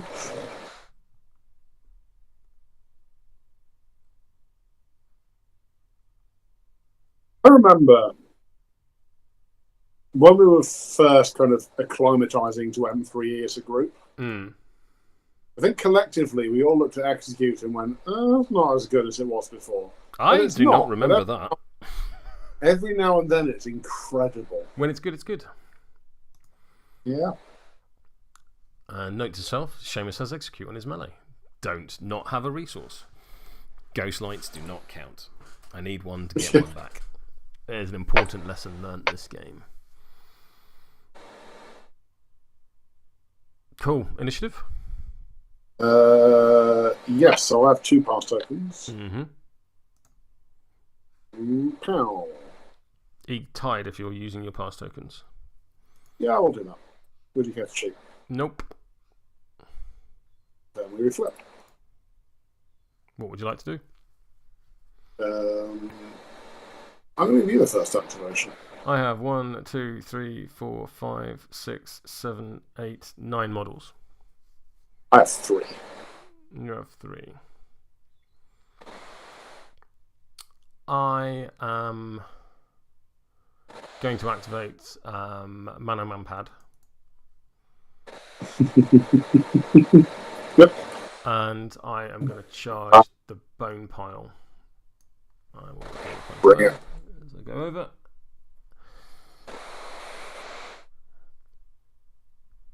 Uh, 5 health. Punchy punchy. I'm on an 8. I'm on a 10. Can you say that with words? 10. 10. Is it words? Is it a number? Nobody knows. I mean, they are. I'm going to go to 12. Let's go with 14. I mean, that'll do it. I'll punch you again. 7. 5. 19. Are you cheating? So Pos goes to straight. Are you hard to wound? Yep. Cool. So straight. We're saying? Are we settling on straight? Yeah.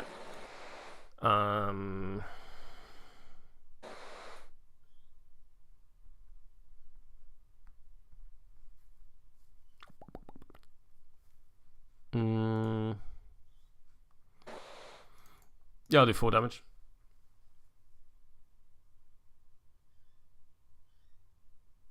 Sure, that puts me on 1. It does indeed.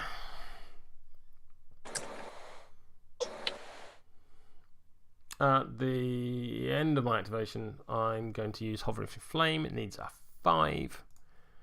That is indeed a 5. I will have me a walk. Ignoring models. I will not ignore the hazardous terrain. So I will take a point of damage as I float across to claim this top vault marker. That is Mana Lampad done. Actually, it doesn't matter about... that was a wholly pointless thing, because he's a summoned model, so he can't claim strat markers. Never mind. Over to you. I did not do that on my clock, so I'm going to stop your clock for this activation. Cheers. Okay, so...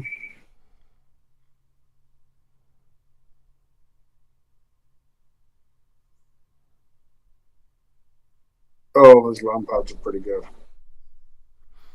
They are pretty good. Pretty good. You know when people are like, the Witchling Thrall doesn't have a fast action because you can summon them, and they're 8 stones. Well, Lampads are summonable and have fast actions and are 8 stones. Why doesn't the Witchling Thrall have a fast action? Gonna go with Bone Pile number 1. Follow. Heals up 2. Yep. Then I am going to realise I'm hazardous. Take 3 actions.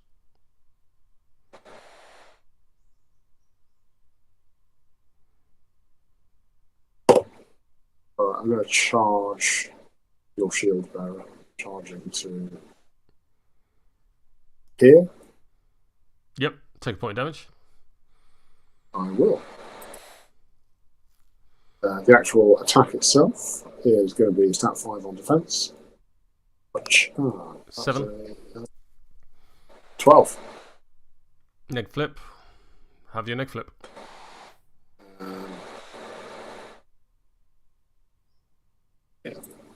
Oh, 2 damage. Takes 1.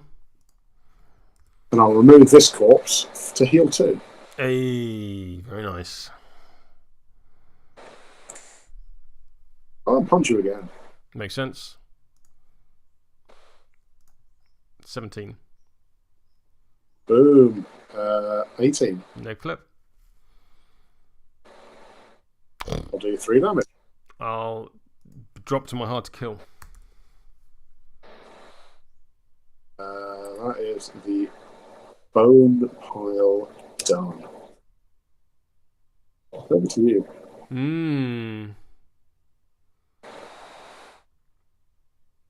So I'm dead at the end of the game.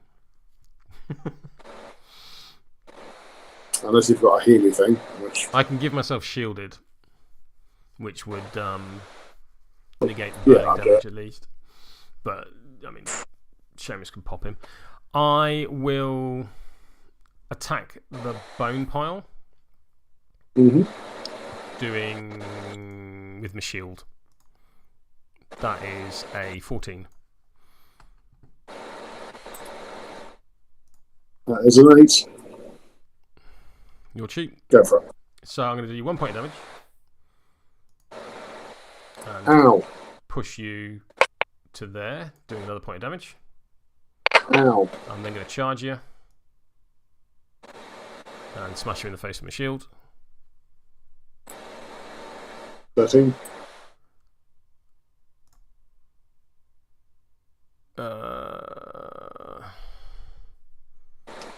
11. Would you cast cheat?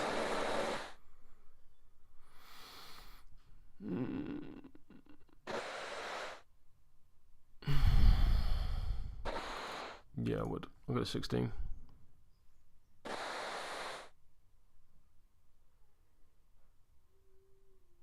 Your cheat. 17. Cool. At the end of my activation, I will give myself staggered and shielded.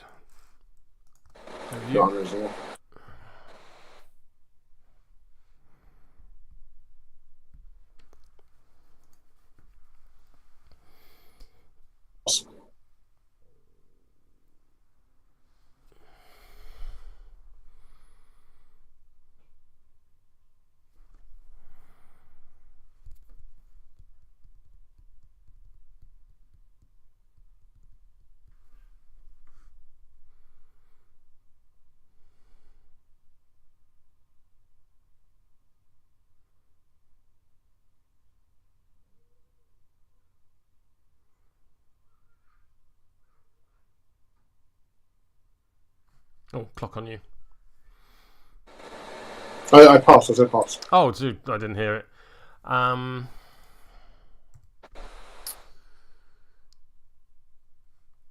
mean, this Lampad down here will focus and pass the turn because he's in a happy time place. Yeah, fair. Pass again.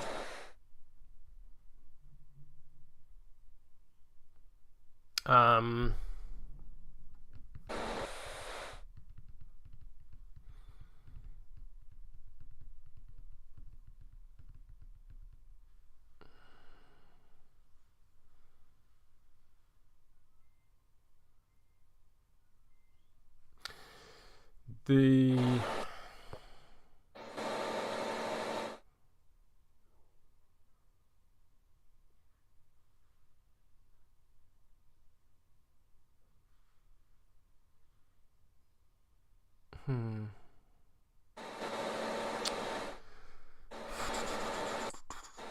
That's an incredibly silly move. I'm going to go with the Copycat Lampad. Who will... Yeah, I'm going to charge Seamus. Okay. You're terrifying... I want to say 13, but I could be wrong. Let me check. You're not terrifying 13. You're not I Pandora. might be thinking terrifying 12. So I need a 7. There we go. And I will punch you in the chops. Yeah, well, yeah, 15. To my 19. So neg flip. You're not hard to wound. No. 2 damage and 1 burning. I'm gonna say, yeah, sure. And I will punch you again. So I need a 7 again on terrifying. It's fine. And punchy. I'm on an 8. So am I. I'm going to go up to a 13. I will see you on the 13. Yeah. So double neg. Ooh. That'll be 5 damage. Not a lot of points to turn in that one. And you got hard to kill, presumably? Hard to kill, yes. I'll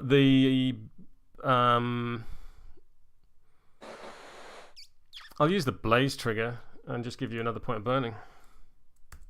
Sure.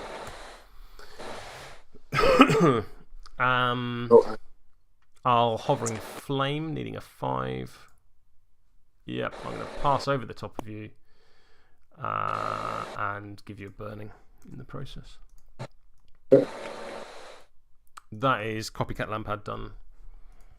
Clock on you.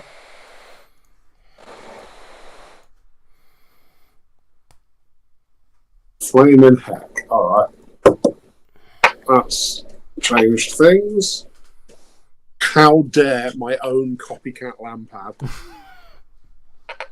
There's a tiny little leprechaun engulfed in a ball of flame. Alright, so I'm definitely not going to be scoring.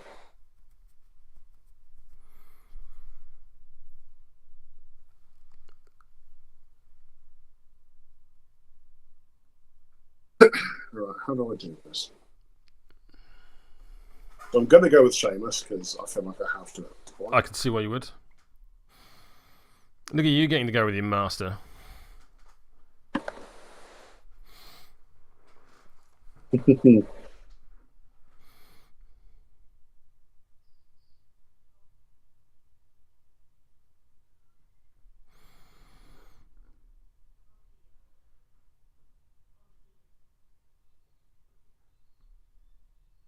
Right, firstly, who do I want to fuck up?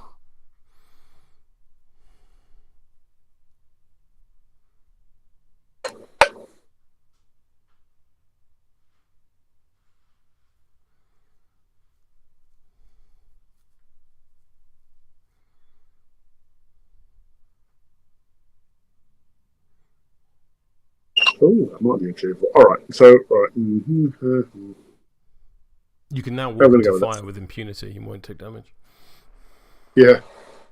Oh, then again, I wouldn't. Oh, I hate it. It will come down to that. Sure, let's do it. Try to teleport. Yes. Nope. Needs cheap. Oh no, you need an 8, don't you? No, you need a 7. Do beg your pardon. You need a 7. You are not a huckster. Indeed. I am going to teleport. Teleported to there. Yes. Interesting. Somewhat. I am going to shoot the Ghost Eater. Are you placed in such a way as I do not have cover? Or would you like to place in such a way that I do not have cover? No. I can't. Gotcha. To be within an inch of. Bang! That's a 10. Well, it's an 11 from me. That's an 18 from me. Yeah. There's not a lot I can do about that. So I ignore half the wound, so that's just a straight flip. It is just a straight flip. Whoa, would you look at that? 9 damage. Well, he's dead. Bits everywhere. Yep. Kapow. Draw a card. Whisper. Yep. You gonna shoot the copycat?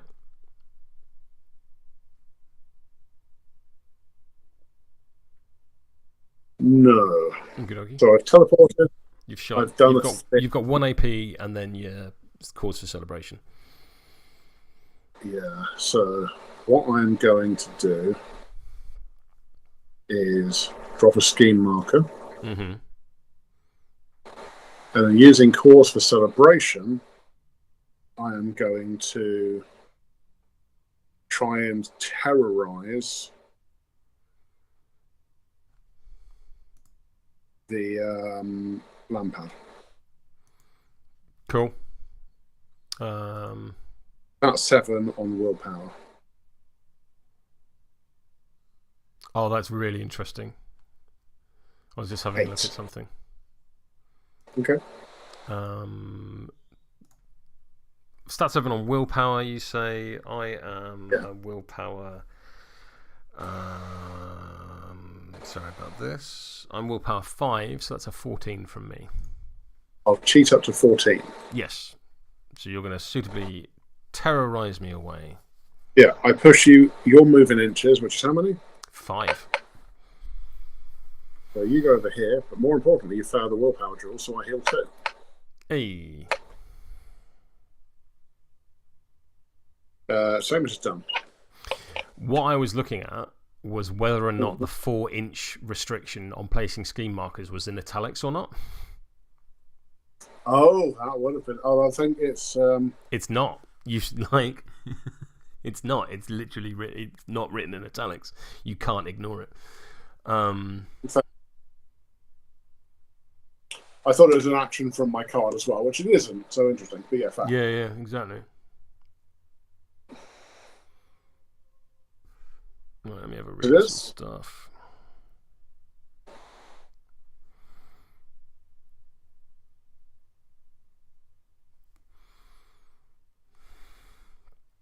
This Shieldbearer down the bottom is going to focus and give its. I think I just focused twice there by accident. And give itself shielded and staggered and quite happily do a Shieldbearer job. Over to you. So I am going to Omnipass at this point until you're fully activated. You have 1, 2, 3 models left. And then my spooky bones are going to pop up.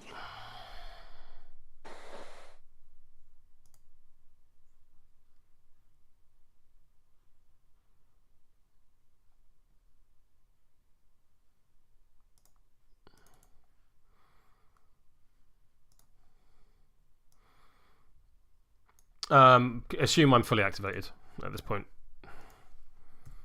Bring out your bone pile. So bone pile is going to pop out.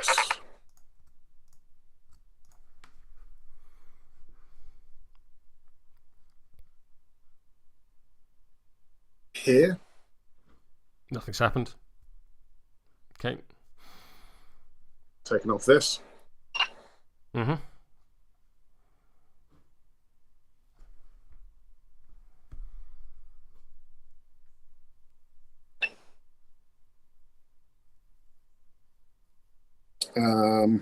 Looking at the wrong card.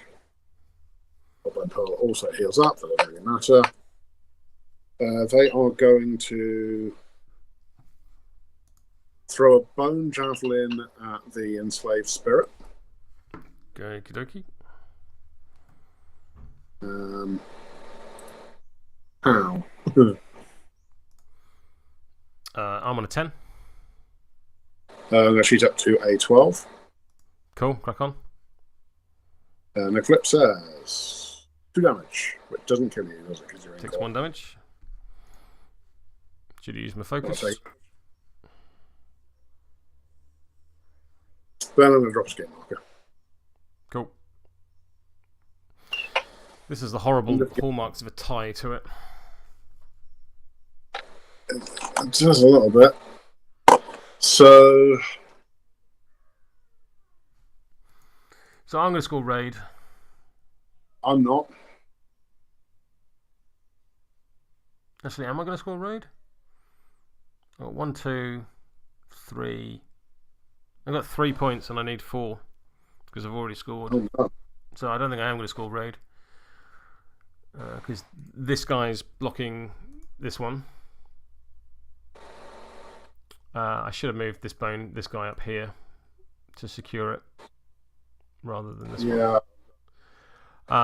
So yeah, I'm not going to score raid. Your schemes. I'm going to score Deathbeds. Yeah. Because I have 2 scheme markers, one by Seamus, one by the Bone Pile. Yeah.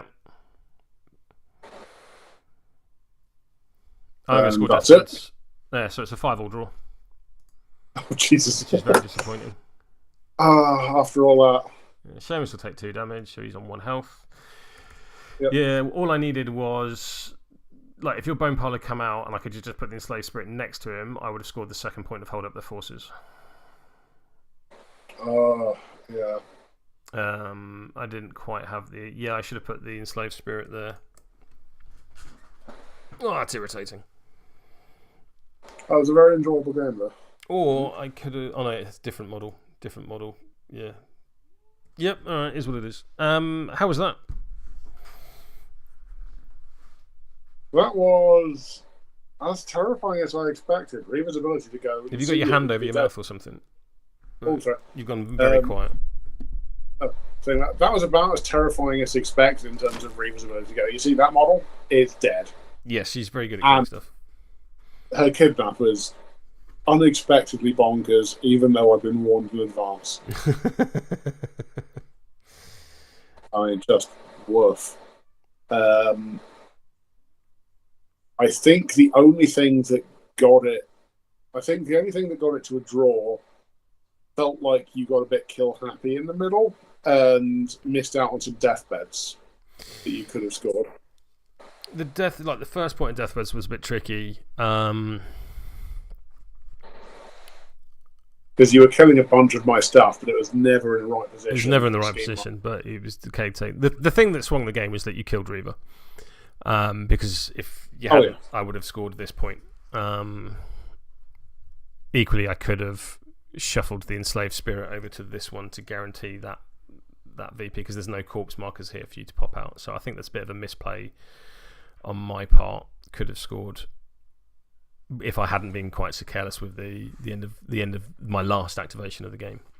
But there we go. Such is the way of things. Learn some important stuff. Seamus has execute. I need soul stones to kill ghost lights. But yeah, that's the first time I've summoned the maximum amount of Lampads. Maximum Lampad. Maximum Lampad. Right, I'm going to go and have some breakfast. You go and have some well-deserved sleep. Handy viewers, such as you are, as ever, I need a better outro.